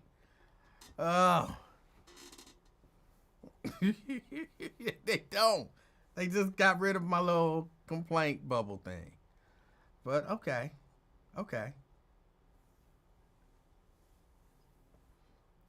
Who are you messaging? The people from, what is this? Open Phone. Open Phone is what I use for my phone service.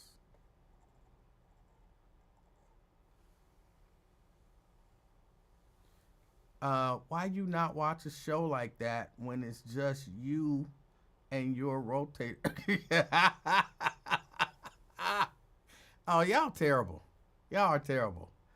But yeah, nah, this whole, I can't believe it's 2025. And people still have these terrible, terrible thoughts and whatnot about grape and things of that nature, and people, they must have wanted it and all of that kind of stuff. I can't believe people still saying stuff like, if you didn't leave, you must have liked it. I can't believe it. I can't believe it. I mean, I guess I have to believe it because it's happening in real time. I know it's real. I'm not dreaming, but it's terrible. And to me, see, that's the situations like this. This is the benefit, potential benefit that society can get out of a horrible situation. This is the benefit society can get out of a horrible situation, is we can look at stuff like this and identify things and have people call in and say stuff like she liked it, otherwise she would have left. She could have left at any time. When she tried to leave, she was beaten. Well, she said she wanted to. After she says, and again, this is her testimony, after she said, I said I didn't want to do it, and he beat me. So yes, moving forward, I always said I wanted to do it.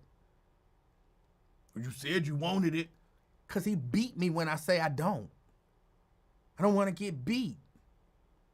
I get beat and they had to do it anyway. I might as well say I want to do it, spare myself the beating part, and just do the part that I don't want to do that I was going to have to do anyway.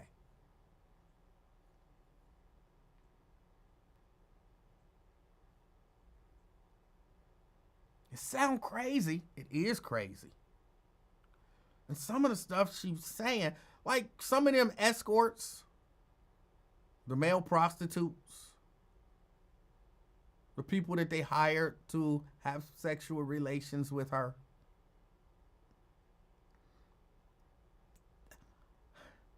It's just really weird. How do you watch a woman get beat? Say, I don't want to have sex with him. Oh, you gonna have sex with him. Beat her right in front of you and then say, now y'all gonna do it. And she say, yeah, I want it. And then you do it. And I think she testified it was one dude who watched her get beat and then he couldn't get an erection afterwards. So they sent him away. Now that I could imagine. Like, you just beat the dog crap out of her and now you want me to hit it? I can't, but this never happens, but no. Because I'm imagining you beating the crap out of her. Alethea said he was all high and drunk. That too, but still. But again, I don't know. I don't do drugs and get drunk. So I don't know how much that can make you, disassociate. But I'm telling you, if you beat a chick in front of me, I don't care how fine she is. You black her eye and bust her lip and kick her and stomp her in the face, and then you like, now have sex with her. No, thank you. I'll pass. Here's your $4,000 back. I'm not gonna be a part of this at all. Don't take me out of the rotation. No. Well, okay, I won't beat her next time you here. No, because all I'm gonna be thinking about is the last time when I saw you beat her. No.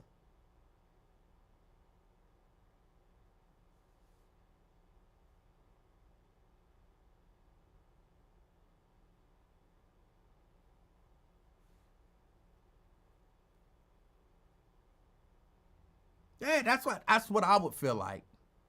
Alethea said it make you feel like you was a part of it. Yeah.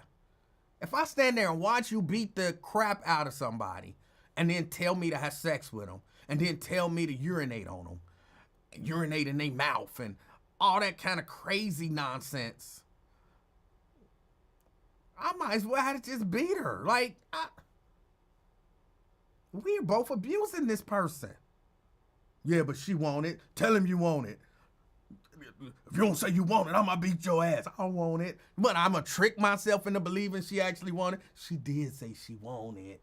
Even though she knew if she didn't say she wanted, she was gonna get her ass beat again. So she must really want it. Let me.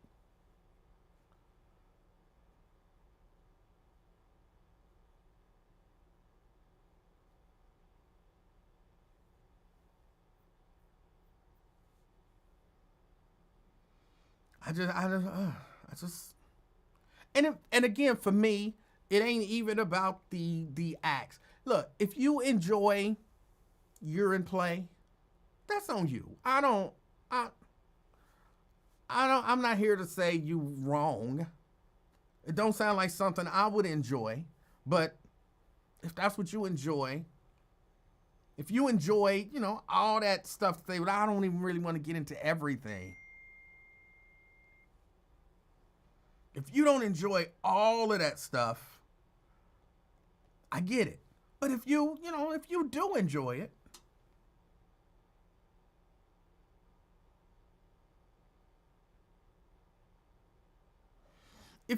enjoy it, okay, that's on you. But I beating people, making people do stuff they don't want to do. If I got to drug myself up to get up the nerve or to, be so disassociated, I think that's the right word, with what I'm actually doing.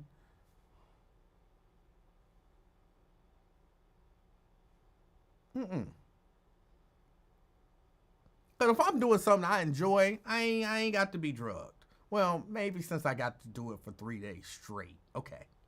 I might need some drugs for that. I'm a bad man, but 3 days straight?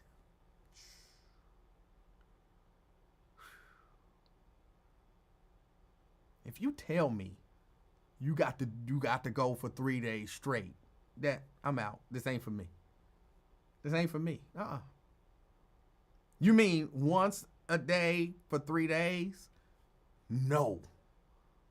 Like, go for 2 hours, and then you might get a 20-minute break, and then go for another hour and a half, and we're going to give you some IVs, and then go for another 3 hours, and then we're going to do that for 3 days straight. Yeah, no, this ain't for me.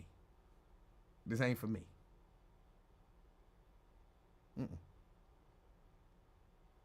Now, we got drugs for you to hook you up. We got drugs. We got these blue pills and these red pills and these white pills and these pink pills.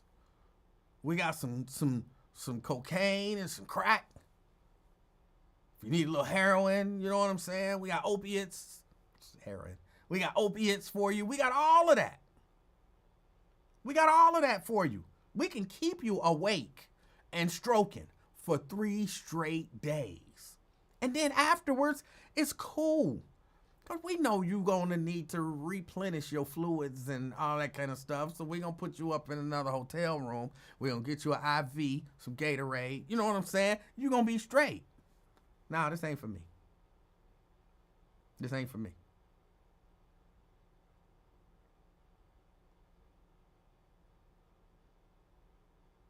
And even if I think it's for me, like, you know what? You're gonna have sex with my woman. It's like, your woman fine. You gonna be here watching? Yeah, I'm gonna be here directing. Even if for some reason I'm like, yeah, that's cool, which I would never be like, yeah, that's cool. That's some crazy stuff to me. That's crazy stuff to me. I don't trust you. I might be into it and you might sneak up behind me. I don't trust you. So I would never do that. But let's just say, for whatever reason, I agree. Like, your wife, your woman, your girlfriend, whatever, is fine as all get out. And I done seen her before and I done wanted to hit it. So are you telling me I get to hit it? Yeah, I'm a director. I'm going to tell you how to hit it. Turn this way, turn that way, do this, do that. Okay, yeah, we're going to do that. And I'm doing it. And then next thing you know, you like, now pee on her. What?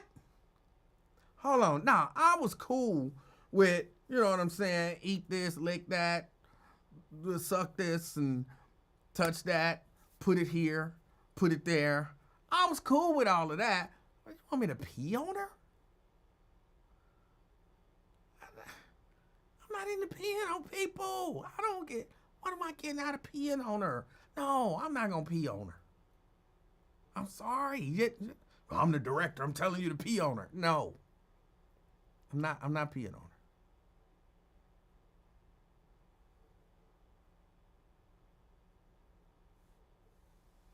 But again, that's just me. That's just me.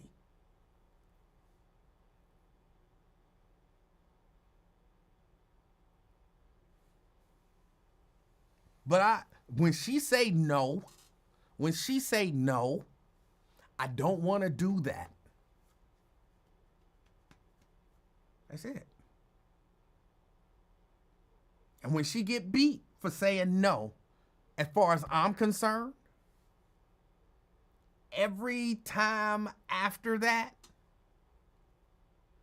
that's coercion. And I was listening to, I forget which network it was on, one of the I'm gonna call them court networks. And they were saying, like, look, if she said no,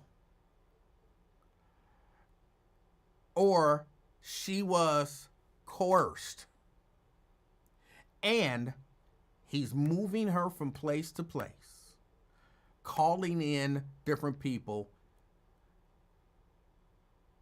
if there's coercion involved, that's trafficking.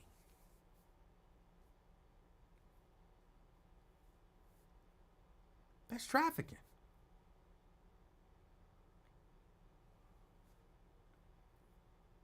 And so I don't know that the defense, I'm not an attorney, I don't know that the defense did themselves any favors by being willing to admit that he's an abuser.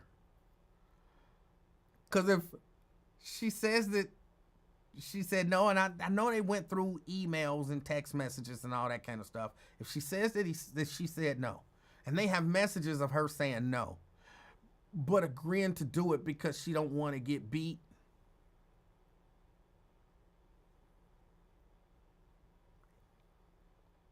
it might be over for him.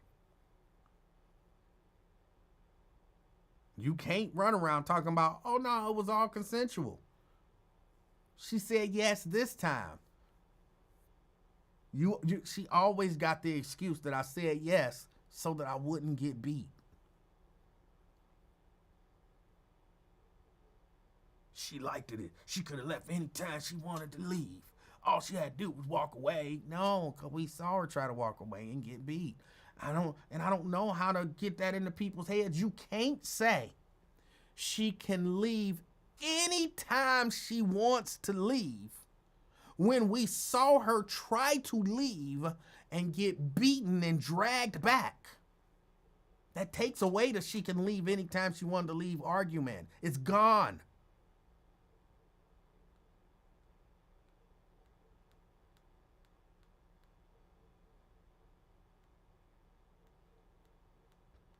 She could have told her mama. Allegedly, he blew up a car in a well-known entertainer's driveway.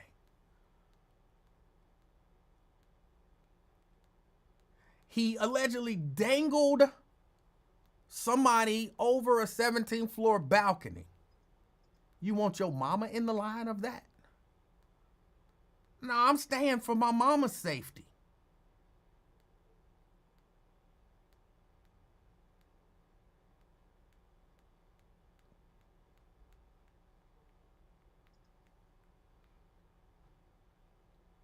I'm staying for my mama's safety. I'm not telling my brother, because guess what might happen to my brother, twin? Guess what might happen to my brother if I tell my brother? I need help.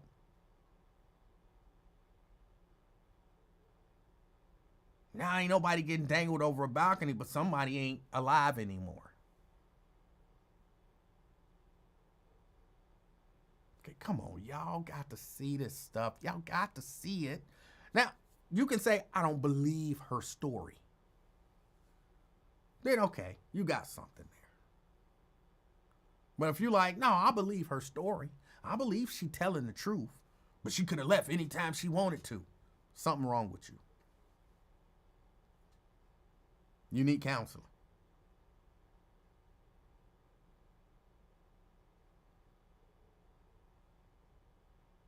You might need to be in jail.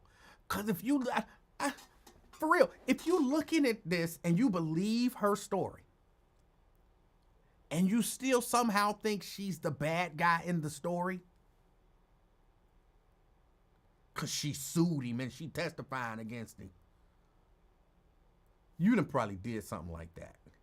Maybe not to that extent, because you ain't no billionaire.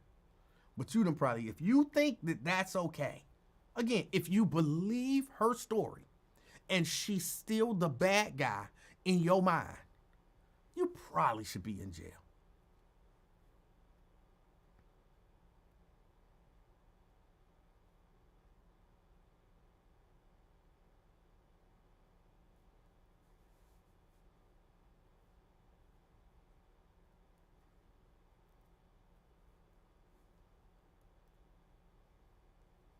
Because if you think it's okay, either you done it or you done seen it done and you were okay with it. But that's just my thoughts and opinions. That's just my thoughts and opinions. Yeah, I got to get out of here.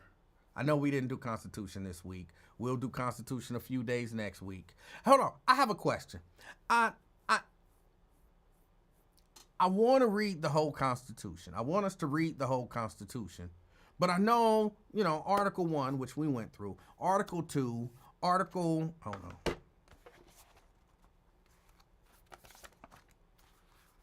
1, Article 2, Article 3, these deal with the different powers in the Constitution. Article 4,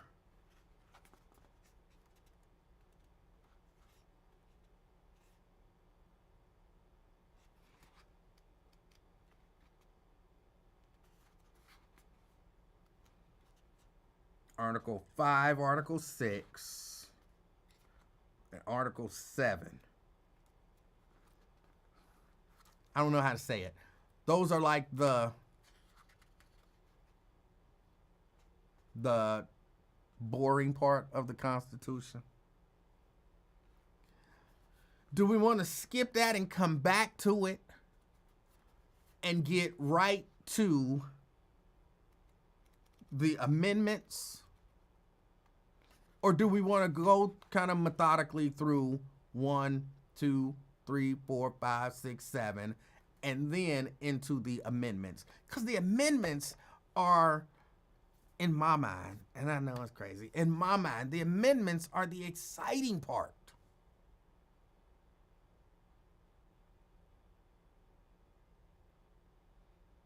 So which way do we want to do it? Nakia says, screw government class. Oh, that makes me sad.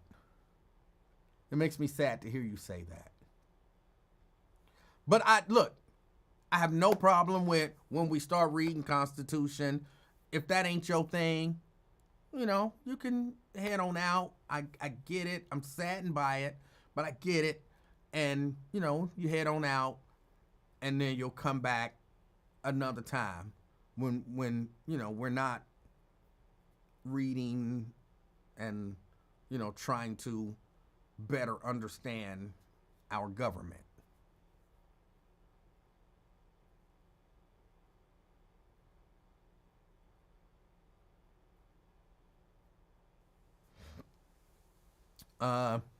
Samuel says, no skipping. Will says, but I think it's worth going through the whole thing because you can literally see how your boy is trying to dismantle every part of it. I'm just asking, because again, just reading the different powers and everything is, can be tedious. I mean, as I sat and read through it, I was like, okay. Yeah.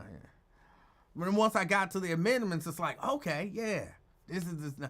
So that's why I was asking.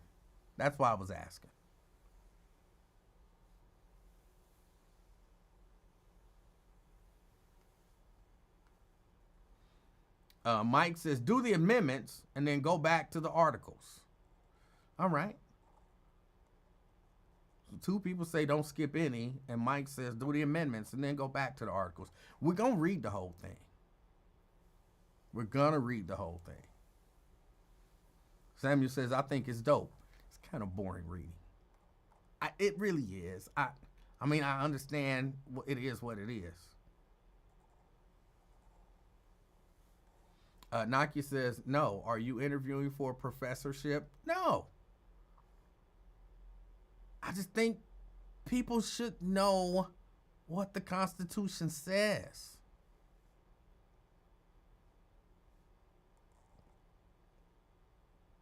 Mike says either way is good. Okay, well, we'll just go straight through. I was just wondering. That was it. Brent says, I finally watched the movie Sinners last night. What did I just watch? I don't want to spoil it for folks who haven't seen it. I actually did. I went and watched, hold on, Will says, I will say, because of what Trump is on, it has made me study government closer. And again, the reason we're doing this is because there was a conversation about Donald Trump and the government and all of that kind of stuff. And I was listening to the Lincoln Ware show, and the callers were saying just stuff that's just, I'm like, you don't understand the Constitution, the powers, separation of powers, and any of that. You don't know any of that stuff. If you did, you wouldn't be saying some of the stuff that you're saying. And so I'm like, over here, I want us to be able to say, we may not thoroughly understand and all that stuff, but I want us to be able to say we've read the Constitution. So, all right. Jerica says, I loved Sinners. We finally went down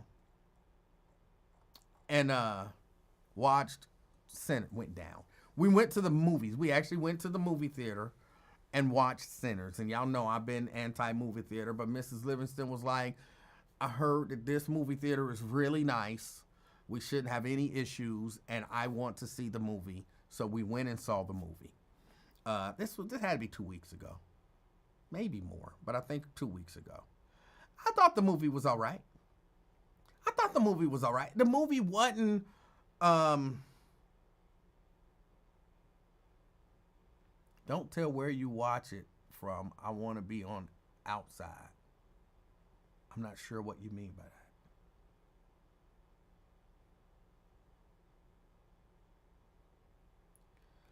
that. But again, I thought it was okay. I mean, it was entertaining, you know. It wasn't all people hyping it up to be.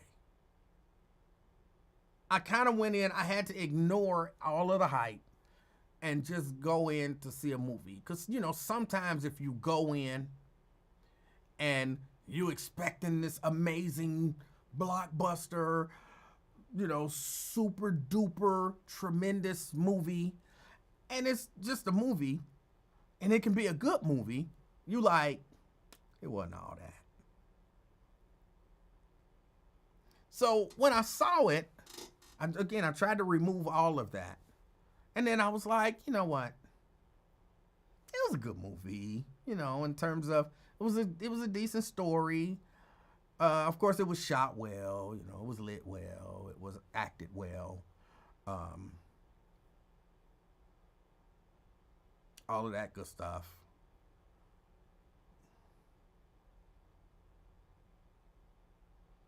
And that was, yeah. I wish they would have.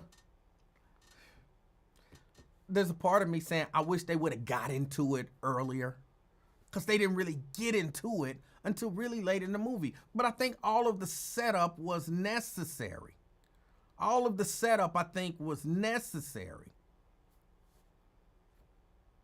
Well, not all of it, but a good portion of the setup was necessary.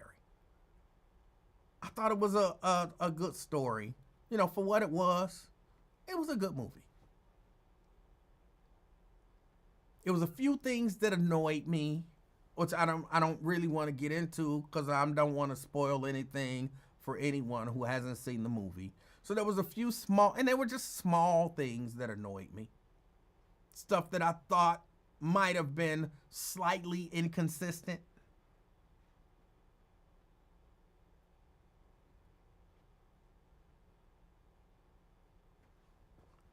But overall, I thought it was good. I think they left some unanswered questions. That part I didn't like.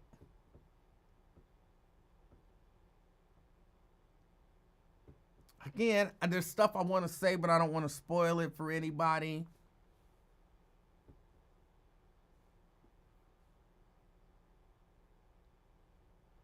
Edward says, what movie is it? We're talking about Sinners. Sinners. LaDon says it was good, but it took a long time to get into it. Yeah. Yeah. And I'll be honest, I did not know even what they were going to get into.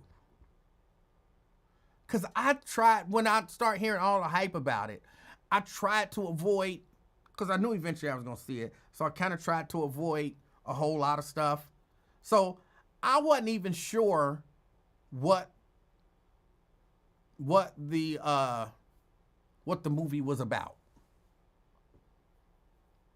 And when the movie revealed what it was actually about, it was a little jarring.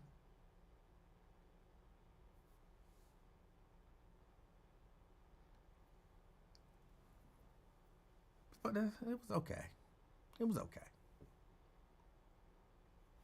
Questions like what?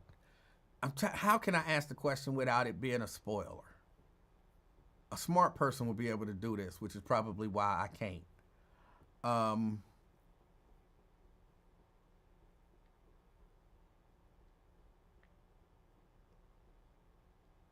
When he first arrived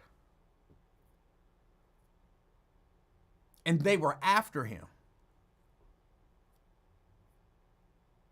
who were they? Where did they come from? How did they know who he was?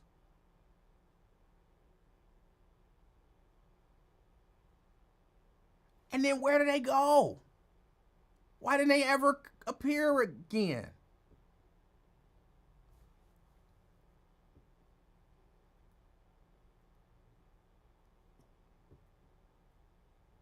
Like you just ignored them for the rest of the movie. Just like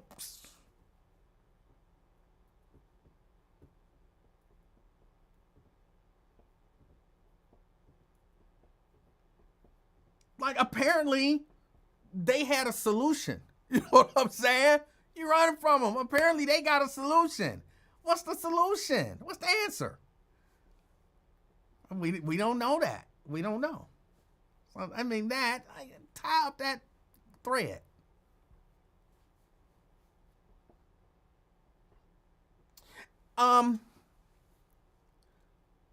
Why do you have to ask permission to come into your own house? I don't know how to say it better than that. But if I'm one or two, and I change in the house, and I'm just in the house. I'm in the house chilling. Once I leave the house, shouldn't I be able to come back in the house since it is my house?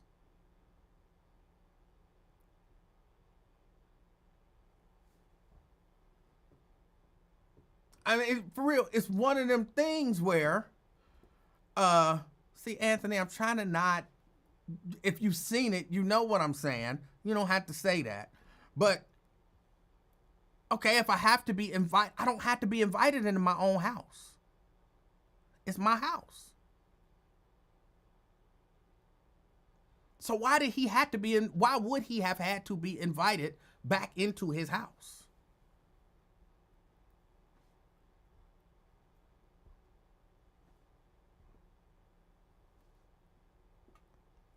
I understand why, in general, they need permission to go in.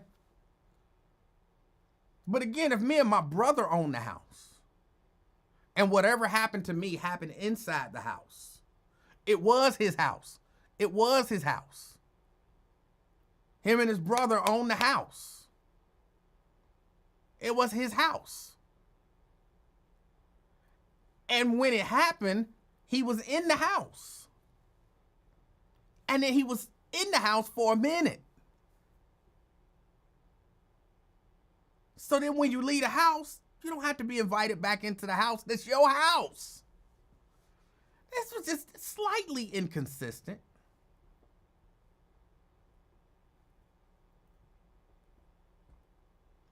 Either it wasn't his house, which it clearly was, or he came back at, he became in the house. That was his house. He became in his house.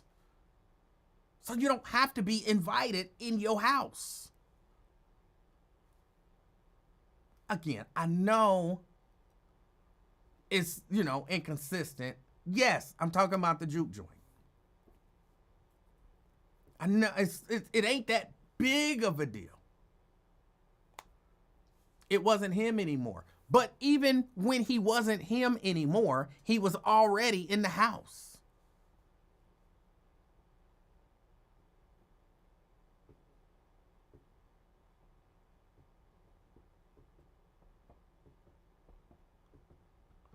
Sierra, we're talking about Sinners, the movie. We're talking about Sinners. Look, it's not a big enough deal to ruin the movie. I said I just had questions. There were some things that were left unanswered. But he was locked in that room and stop giving out details, Shahira.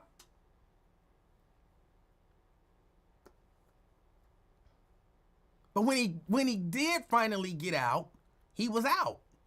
He didn't get out and then bolt out of the house. He got out and he was in there chilling. Yeah, I threw you off because I was saying house because I'm not trying to give everything away. I'm trying to not give everything away.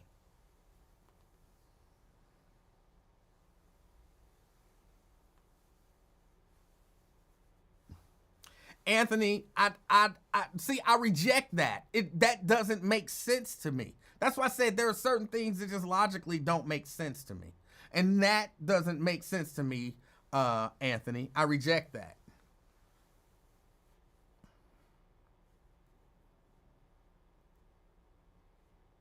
And in terms of the lore, as I've always understood it, you don't have to be invited in every time. Once you invite it, game on.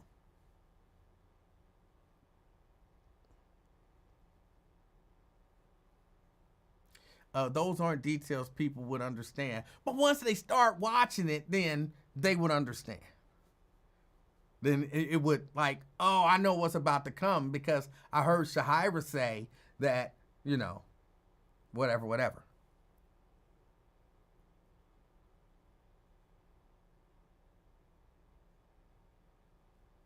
Sierra say, everybody just watch it this weekend so we can have a spoiler discussion.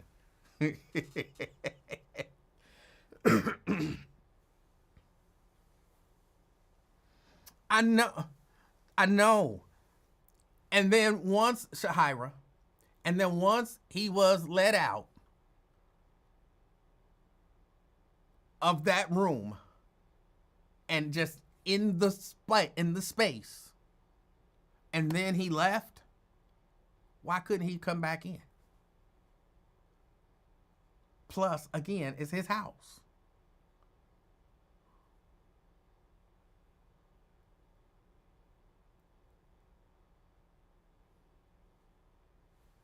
It will happen like that, Shahira. You just giving out details.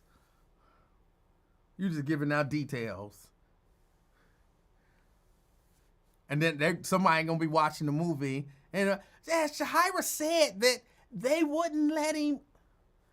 This is where, okay, so I know now that he not gonna be, yeah.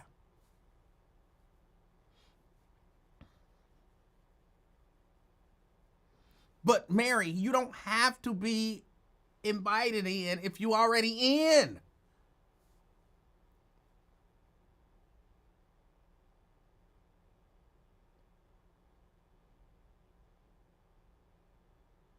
Okay, even if I'm accepting that he wasn't him anymore and he was, whatever, he was already in that state. He was in. Why don't y'all understand what I'm saying? In that state, whatever state that was, he was already in. He shouldn't have had to be re-invited.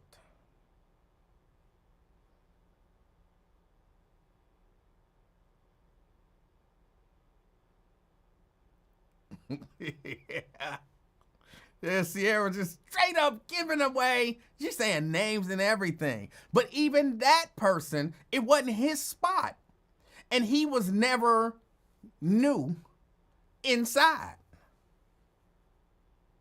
He became new outside. This person became new inside.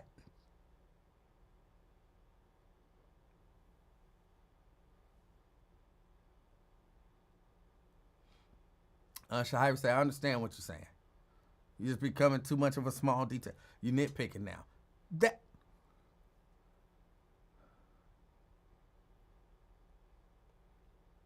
Shahira, you gonna make me go smack somebody that didn't do nothing wrong. I said, before I started this, I thought the movie was a good movie. I thought it was decent. I thought the story, blah, blah, blah. I said there were just a few small things. That were annoying. And I talked about those people who had the answer and they just left him alone. And I talked about him being the new him and how I don't, from a logical standpoint, at least for me and the lore, that should not have been an issue for the new him. So I said going in that these were small details that bothered me. Lewis said, why is she telling the movie? I don't know why she is. But I said these were small details that bothered me. So that kind of by definition, I'm gonna be nitpicky when I say these are small details that annoy me. If you destroy the house from the outside in, then you don't have to be invited. Right. I did not see it in IMAX. I just saw it on a regular, however, standard screen.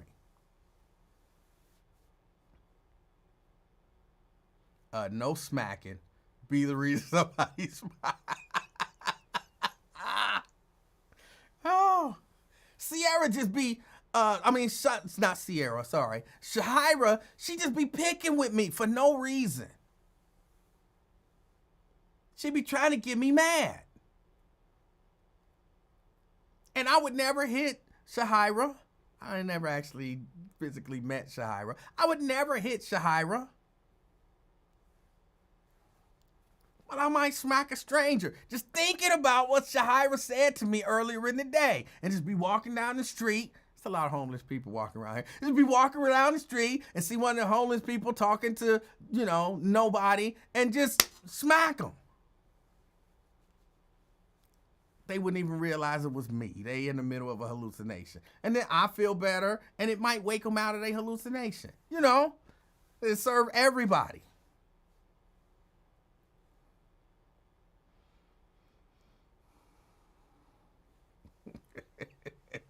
You should have wrote the movie. No. We got a right to enjoy the art and then criticize. I'm not even criticizing. I just said I had some questions and a few things that didn't make sense to me. That was it. I'm not bashing the movie. I said I thought the movie was good. I didn't think it was worth, all the, I've heard some people just be so over the top about the movie. That's not it. It's a good movie. If you into that kind of movie, it's a good movie, and I would say go out and see it, not just for the sake of supporting the movie, because it's a good movie.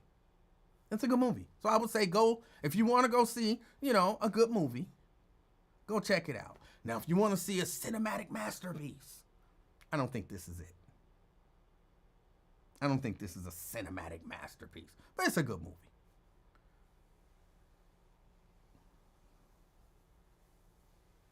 But when people are trying to help explain, you're like, no, because number one, I don't think that they're understanding what I'm saying. And then number two, some of the logic that they're using doesn't fit. And I think, again, that's because they don't understand what I'm saying. And I can't say what I'm saying without giving away even, I feel like what I'm saying is kind of giving stuff away, but I can't say what I want to say without giving it away. Maybe in a few weeks, when it leaves theaters, we can have a discussion about it. And then I can say what I'm saying, and hopefully it'll make sense. And again, that's just the people who, to some degree, follow the lore, even though I know lore changes. Lore changes, from this movie, ooh, they can do this. But then this movie, they can do that. And then this movie, ooh, if they in this environment, then something happened to them. But then that movie, they can be in that environment if they got on the right stuff. Jerika? You are being so extra about this. I am not. You are, because listen, we that have seen it know what you're talking about, but every comment that I'm reading, at least, they're pretty much saying the same thing, that he died, and it then came to, and then it ran out of the house, so then it had to be invited back in. But that doesn't make sense. It was no longer him. No, he On. died. Oh my goodness! But what I'm telling you is, don't you? Oh my goodness me! What I'm telling you is that doesn't make sense because it was already in. So if it would have just stayed in, then it would have been cool. Correct. Ding, ding, ding. No. Yes, if it wouldn't have ran out, then it would have stayed in there. But it had to run out. You remember why it ran out, right? What? No. You remember why it ran out, right? I don't even know who Wyatt is.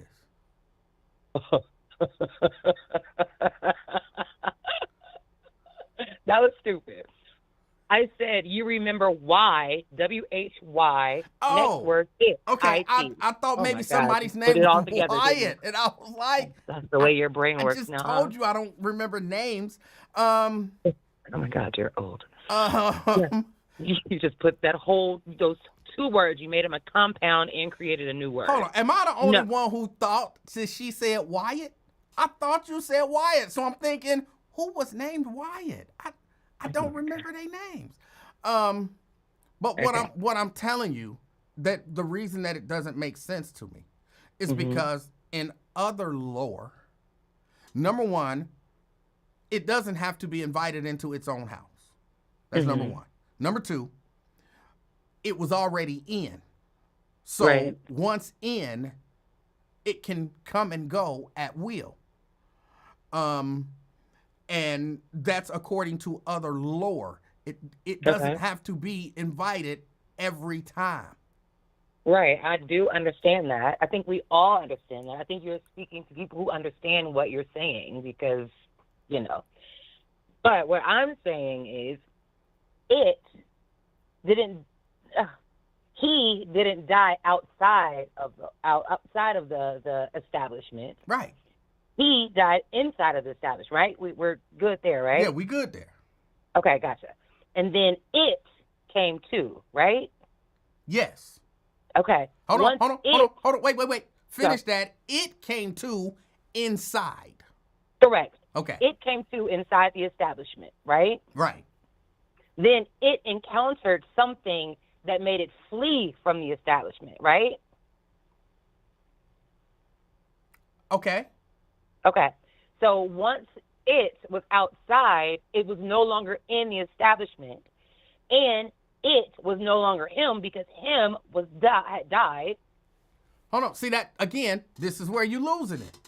From Okay. my perspective, Gotcha. it doesn't matter if it was him Okay. because it had already been in, and it was its place. So it doesn't matter if it was him. At that point, it being him is a non-factor. Okay. And it wasn't, it left of its own volition. So it wasn't even kicked out. So it was still welcome. Because it was fleeing it for safety. was there. It was fleeing because it was unsafe. That's why it fled. But I get it. So we're probably not going to agree on this because we see it two different ways, and I'm perfectly fine with that. But I just didn't want you, putting out there that we just didn't understand you. Yeah, I think you've exhibited in this conversation that you didn't understand what I was saying. I did not. How did I exhibit that I did not understand? I understand exactly what you're saying. I am into those kind of movies. I know what you're talking about. You understand now. Because we're having a conversation, right? So when a conversation, I am going to. That's why I'm agreeing with you, right? Okay. Well, initially that wasn't the conversation, sir. Initially it was no one understands what I'm saying. My way of thinking is here. You all can clearly not reach where I am or understand how I see it. No, I understand. Let me be clear. I understand how you see it. This was my, if you want to call it, nitpick. Again, I was really clear. There were some minor things about it that bothered me. So by definition, I'm about to be nitpicky because they're minor things. Right. Well, I mean, it only makes sense because you're extra, right? You are extra. So we expect that. We expect it, and it's perfectly fine, right? Because if everyone says left, you're absolutely going to say right. No. Go left, what's around that corner, though? Why are we going left? Did someone tell you last time to go left? Like, have you been here before? You know what I'm saying? Okay, hold on. Let me ask you this. Let me ask you this. There we go. Okay, at the climax. Yes. Once all bets were off. Mm-hmm. Once that person who they should have killed anyway. Yes. Made that stupid statement. Correct. Why then were they free to come and go at will? Because once that statement was made, it was fair game, right? But based on that logic, the it-him logic. Yes. It should have been able to come and go at will, having already been in. See, and that's okay. I hear what you're saying. I will acknowledge what you're saying. I'm not dismissing it. What I am saying is, at no time was it invited in because it came to inside already. So there was no invite. So once an invite did happen, then everyone, Right. Thus, because it didn't need an invite to be inside because it came to be inside. So it didn't need an invite. I hear what you're saying. Right. Again, it goes back to both of us see it differently. Yes. So even though you give that other scenario, which, did happen, of course, we're going to have a differing of opinion even there because the foundational question or foundational perspective is our perspectives aren't the same. So, yeah. But I'm with you. I wish that person would have been killed a long time ago. I wish that person would have went to go get the keys and pull the car around. So. Yes. Yes. But I do have, there's this, because of course everybody has broken down the movie, right? And given their opinions of the meanings and the messages. There is one person who does an amazing job. I'm going to send you the link. Brent, I'll send it to you too. Does an amazing job. Now, is it fact? I don't know. But it makes a lot of sense what this person is saying. I'm going to send it to you. But I did like the movie. I gave it a 7 out of 10. Well, for what it was, see, I think you have to rate movies based on what they are, if that makes any sense. Like you can't just say, All right, what's the best movie in your opinion of all time? Malcolm X. All right. So you look at Malcolm X and you say, okay, that's a 10 of 10. Right. So just based on all movies, you would say this is a 7 of 10? Or just based on, horror-based movies, is this a 7 of 10? No, I'm just doing it out of all movies. Okay. Yeah, I don't agree with you on that one. No, a horror movie definitely wouldn't be that. I mean, it would be like a 3.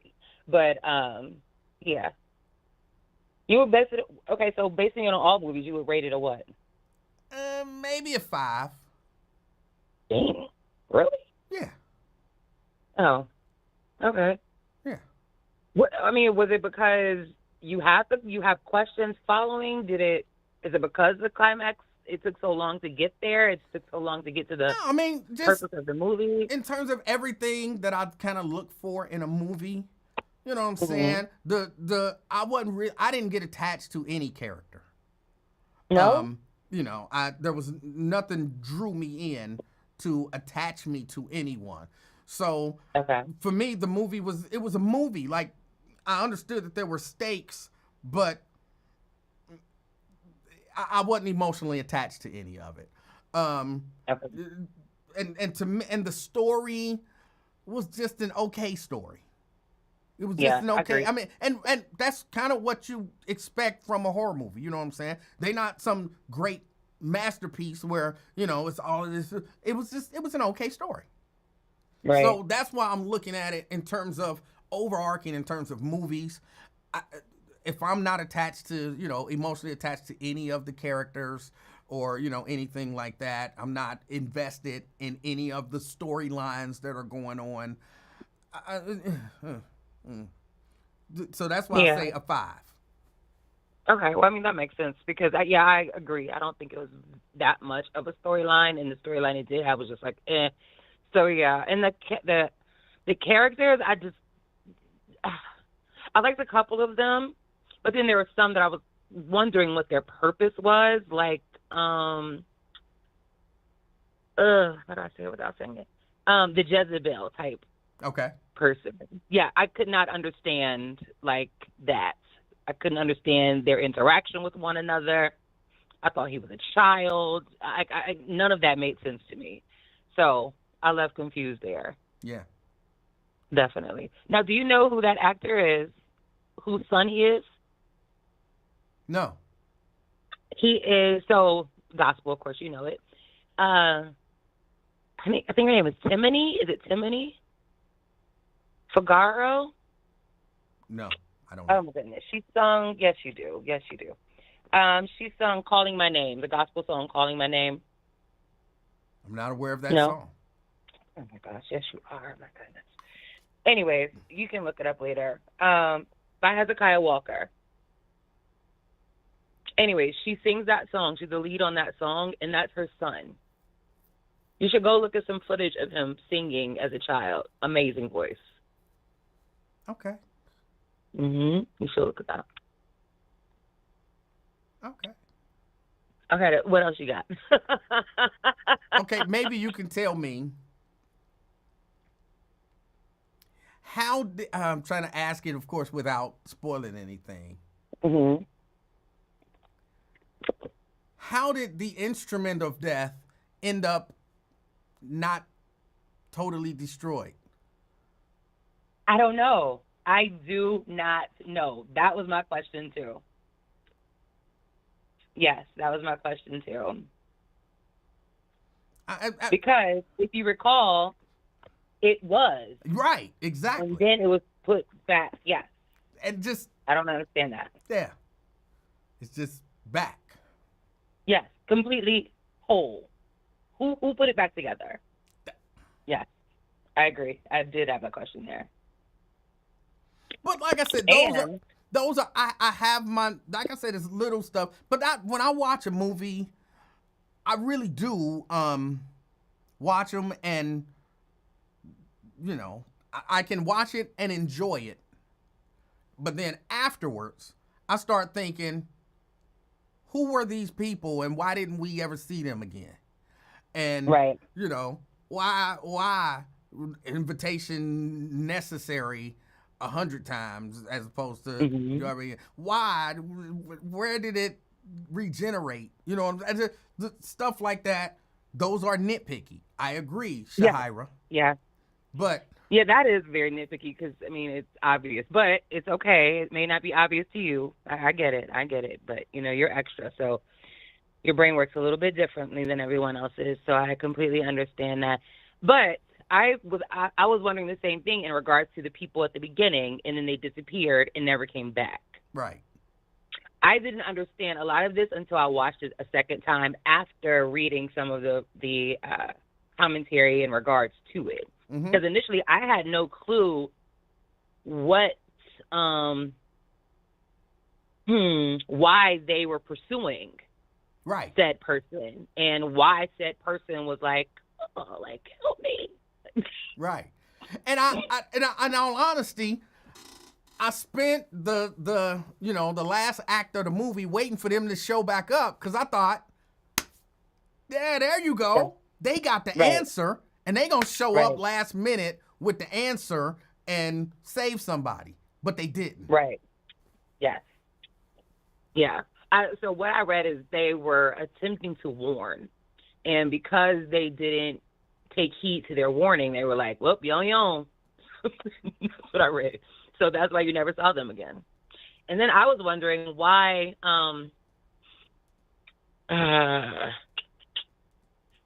the person who made that statement, why they were the only ones in the whole entire city. I don't know what you're talking about. The person, go back to the establishment. That person made that horrible statement that set off everything. Okay. Right? Okay. Why that person and their family were the only ones in the entire city. Yeah, I agree. I agree. Read up on that too. I can't tell you what it is because then that's really giving. But I have to send you the link. It explains that too, and I was like, oh, okay, that makes sense. I don't know if that's true, but it does make sense. I have to send it to you though. Yeah, but I wouldn't do good in horror movies because somebody would be getting their ass beat. Because it's just certain stuff you do, like, I'm going to beat your ass. Right. Right, you about to take this L real quick. And the this isn't telling. The blood seemed so fake. I thought they could have done better with that. The blood seemed very, very fake. If you think about in the establishment, someone like did to themselves. And the blood, I was like, that looks so fake. That they could have done a better job at this. I agree. Yeah. But I encourage you to go see it again because after you've already seen it, so you will maybe see some things that you didn't catch the first time around because there were a few things that I didn't catch, like when they were working outside. There's something there. There's a lot of hidden things that were, I guess, in tribute to the Black Panther actor. I watch a lot of breakdowns and oh, did you? Okay. Yeah, do a lot of looking at stuff and whatnot. So yeah, a lot of that stuff, yeah. But okay. There's still nobody answered my question. We tried to, but it's not to your liking. So it was really pointless for us to even have the conversation or even go. It's not a real answer. It's not because a real answer. You don't believe it's a real answer because it does not coincide with what you believe. Because we don't think like you think. Because of course, you put two separate words together and made a new one, and I didn't even say that. I could have swore, and I was sitting here thinking, which one of them was Wyatt? The main dude was not Wyatt. The big dude was not Wyatt. Who was Wyatt? So yeah, that's okay. It's all right. Just don't go slapping no homeless people. How about that? If I That do, was it's horrible to be Shahira's done. fault. If I do, it is 100% Shahira's fault. And why did you say that they would be in a hallucination? Because they're homeless? Yeah, they be walking around just talking. They don't be on the Oh, phone. They oh, just sometimes, not always, but sometimes they just be walking around talking. Some of them, clearly have some mental issues, and I be praying for them, and I hope they get the help that they need. But yeah, sometimes do they you just give be do you walking give them around money? talking to nobody. Huh? Do you give them money? No. Okay. I used Well, to that's give them money. very Christian of you. Yeah, I used to give them money. Uh-huh. But I had a few situations and I stopped giving them money. What situation could cause you to stop giving money to homeless people? I saw some stuff that I did not agree with. Oh my gosh, you're judging the homeless people now that are homeless? No.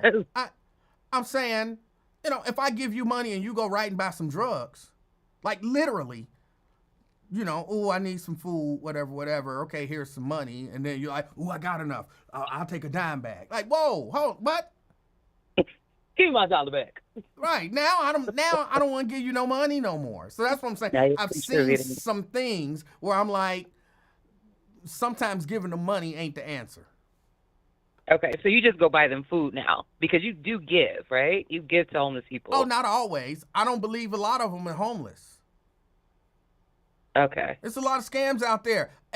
All of these people standing here at the corner, getting off the highway with their signs, Yeah. they not all homeless. For Well, some I of them, that's just they hustle.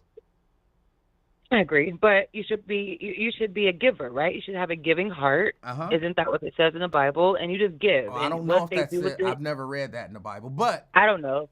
Just But- like cleanliness is next to godliness.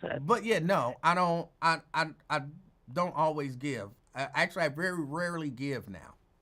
Okay. I used to be a big giver, but like I said, I saw a few of those situations, and then I realized a lot of them ain't homeless. They hustling, and I'm not just trying to give my hard-earned money to people who they hustle. Gotcha. Okay. Makes sense. What are your plans for the weekend? I don't know, but here's what I will say: if I do by some chance slap one of them, which I doubt Oh I my will, God. but if I do, I'll give them some money afterwards. Okay. So you are going to slap them and then give them $1 and say, thank you for allowing me to release this invent and release this on you. By slapping you.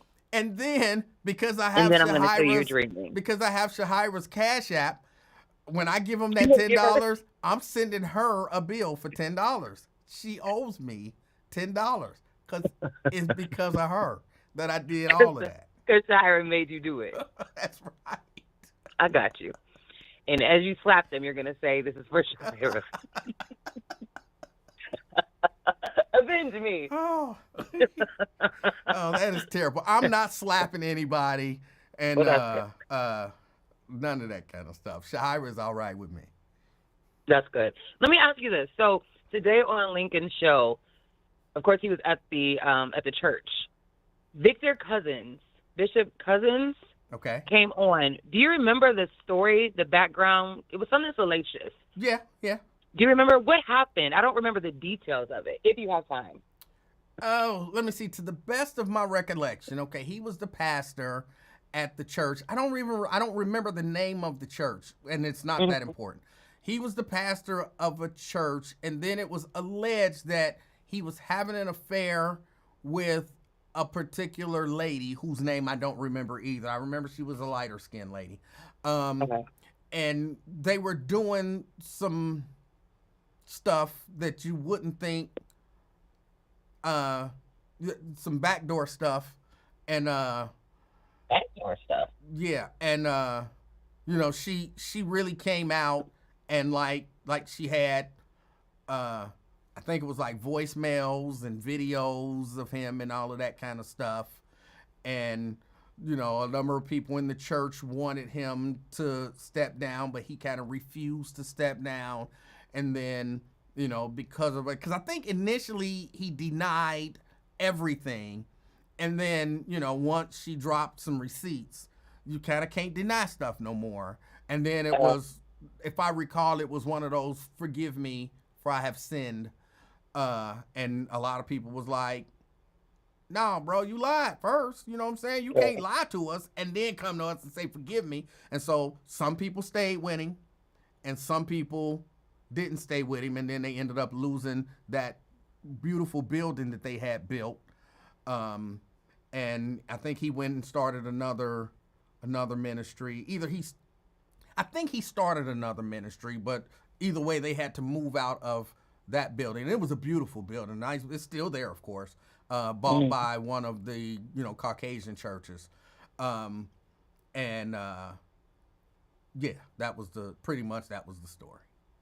Okay, I was wondering. I remember it was something, but I couldn't remember what it was. Okay, all right, that's all I wanted. All right. All right, bye. Enjoy your weekend. You too. Bye. All right. Hold on. Let me do that.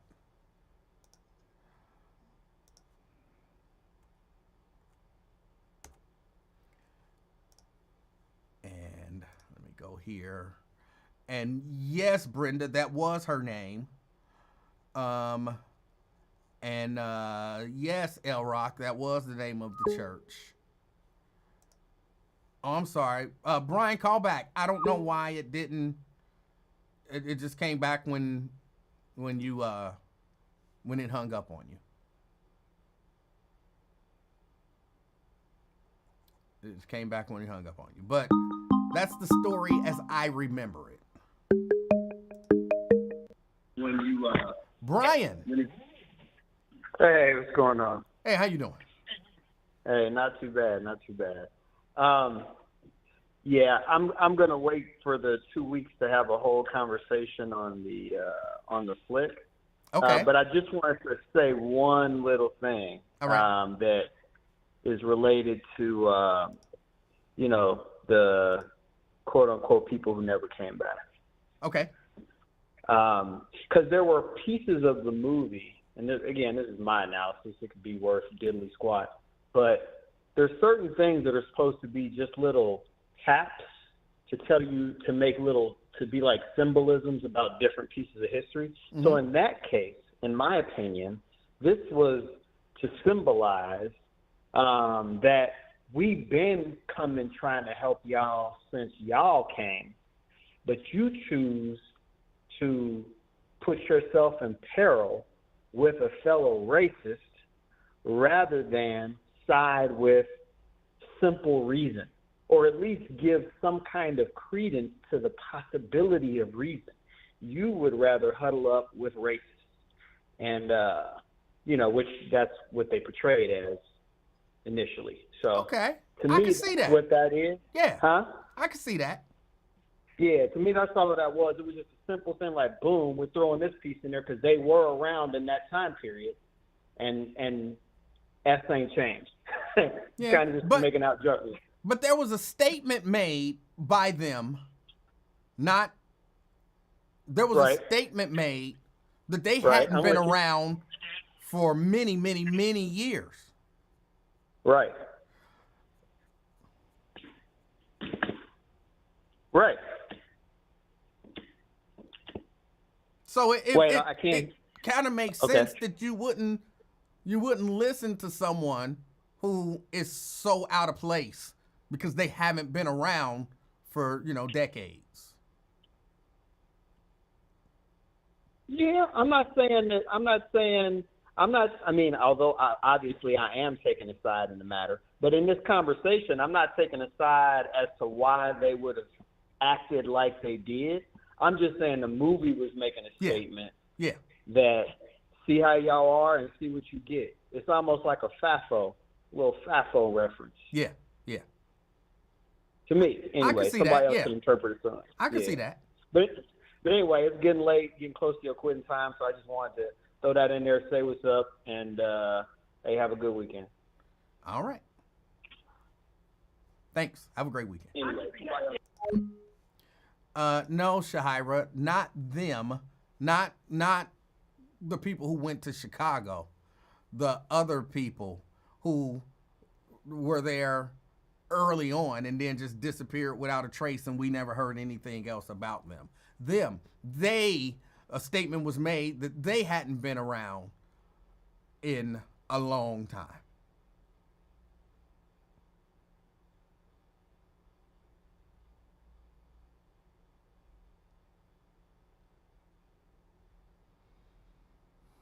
I don't know, Mary. I don't know.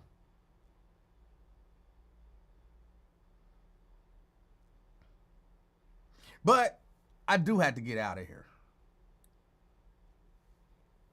Moesha, I was trying to talk about the movie and not give away anything. And then they just kept pulling on me, and I feel like it was difficult to not give away anything, but I tried my best. I think if you just listen to what I was saying, you like, what? That don't even make sense. And when you watching the movie, what I said won't make sense until the end of the movie, and then you'll think back on the stuff I said, and then you'll be like, I don't care what Jerica said, Emanuel was right. Jerica was wrong, and Emanuel was right. That's what you'll come away with. Once you finally see the movie, I'm telling you, that's what you'll come away with. But none of what I said will spoil any of the movie for you.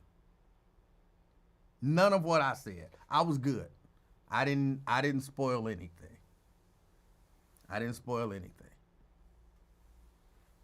But go watch it. I encourage that.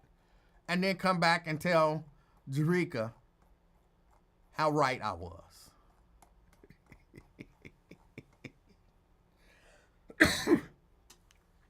That's really all that matters. All right, y'all. I got to get out of here. I appreciate y'all hanging out with me. Enjoy. Yes, you did. Shahira talking about I didn't spoil anything either. Yes, you did. You even gave names. How you gonna say I didn't spoil nothing and you gave names?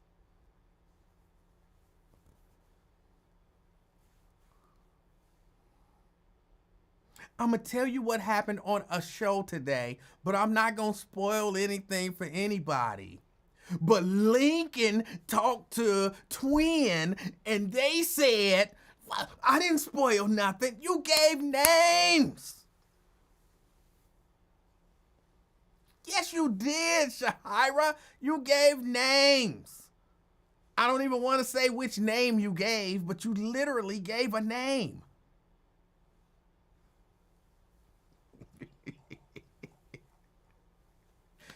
Oh. No, you didn't get the names of the twins.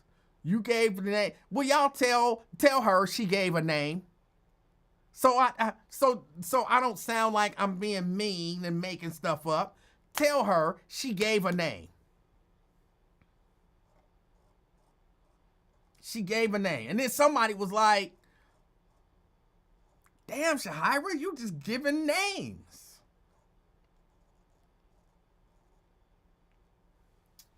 Jerica say she didn't give names. I'm scrolling back. Hold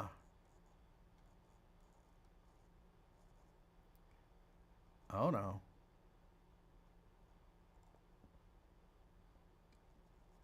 I'm scrolling back. I'm gonna find the name that she gave. Oh, I hate this. It won't go back. It just won't go back just far enough.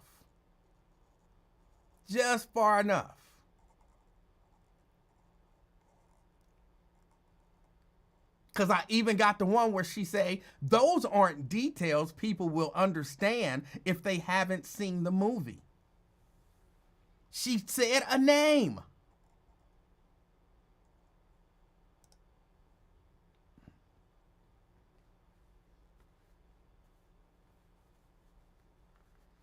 And Sierra gave a name.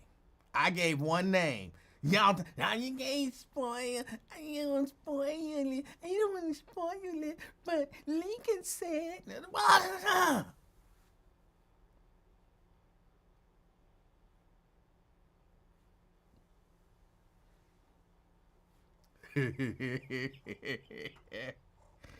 Oh. Oh. All right. All right. Y'all don't want to back me up. That's okay. That's okay. I might be wrong on that one.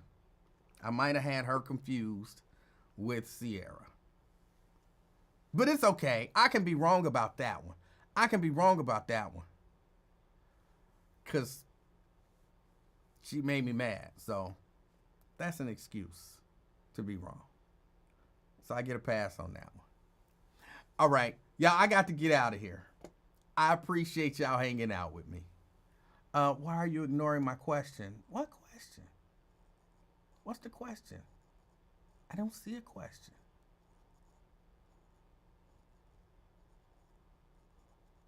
I don't see a question that I'm ignoring.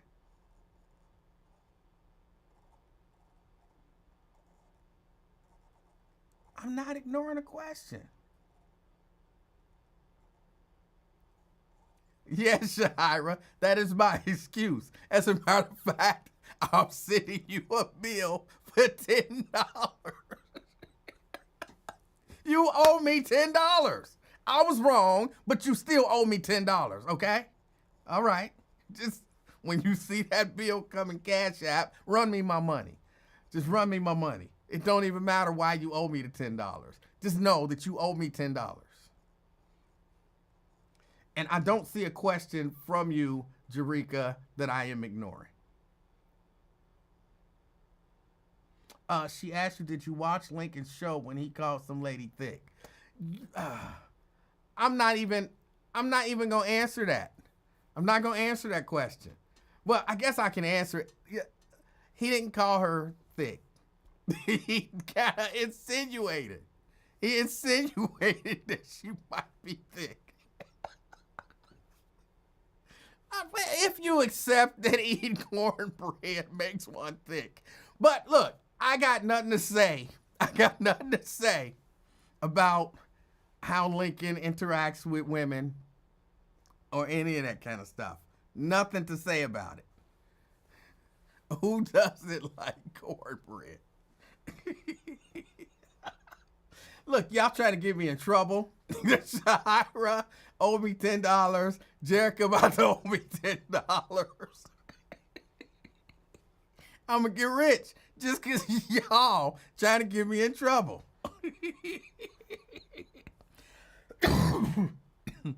Who amongst us don't like cornbread? It's a wholly acceptable greeting for a woman who just unbuttoned her top button. To ask her or to say she looked like she liked cornbread. I think that's the way I'm going to start greeting women. Run up in church. And they're going to be like, praise the Lord, Brother Emanuel. And I'm going to be like, you look like you eat cornbread.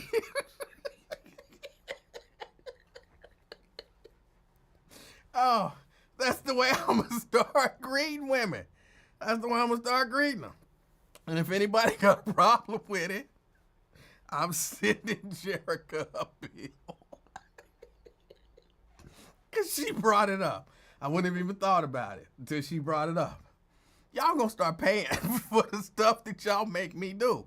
Y'all gonna start paying. I'm sending bills. I'm sending bills to everybody. If I got your Cash App, then I am sending you a bill. I don't know why she unbuttoned her. Maybe she was uncomfortable. Sometimes when you got your shirt buttoned all the way up, and you just gotta unbutton it. It'll be comfortable. It happens sometimes. I don't know. I don't know why she did it. She was thinking about that cornbread. Oh, I gotta go. Y'all gonna get me in trouble. Now somebody gonna go tell Lincoln. Emmanuel was talking about you women now. I didn't say nothing. Oh boy. Key! Emmanuel, what are you doing? I'm trying to get off. I'm Oh, trying to you go trying to get upstairs. off? Oh, Go okay. upstairs and spend some time with Mrs. Livingston. That's Oh, all I'm okay, doing. that kind of off. My bad. I just seen you still on. I'm like, what is he doing? You cracking up talking about cornbread. You must want to get hit. That's a perfectly You gonna get hit that is a in the upper lip. perfectly reasonable and acceptable greeting to a woman. You a hot mess. I was just calling to say hey. All right, Key. Okay, all right. You enjoy the rest of your day. Okay, be safe. Everybody, hey, Anthony Prosser. Hey, Saban. Happy belated birthday. All right, everybody. Enjoy the rest of your day. Myosha, Shahara, everybody. Have a good one. All right, Emmanuel. All right. All right. Thank you, Key. I appreciate Key. No, nobody unbuttoned a dress while at the church. It happened, was that yesterday? Day before? Either way. Everything is all good. Everything is all good. It's a perfectly acceptable way to greet a woman. Nothing wrong with it.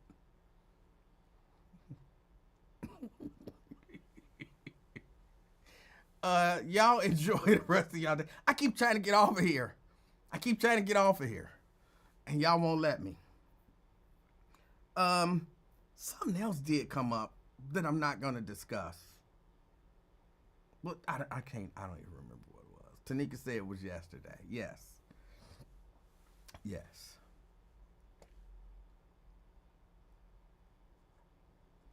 Yes, Shahira, that's acceptable. It's 2025. Get over your hang-ups. It is acceptable when I meet you, as a matter of fact, since I've never met you. Just be ready. It's going to happen. Hi, Shahira. It is nice to finally meet you. You look like you like eating cornbread. Yes, it is 100% acceptable in 2025. Yes. Answer the question about Monday. What's the question about Monday?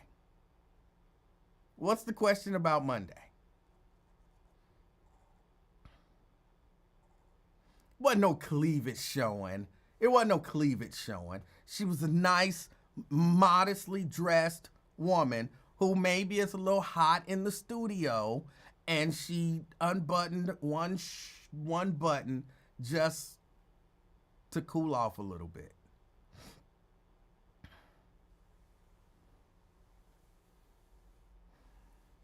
Answer the question about your merch store. I don't know. Is there a show on Monday? No show on Monday.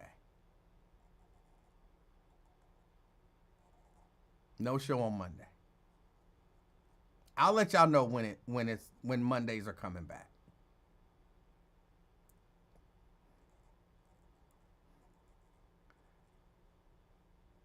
Okay, Mary, I'm doing it. I'm getting ready to get out of here. I appreciate everybody hanging out with me. Go enjoy your weekend. And I might be about the rain or something this weekend, but either way, find some reason to enjoy your weekend. And as always, be the reason that somebody smiles every day this weekend. Until next time, I'm out, y'all. Peace.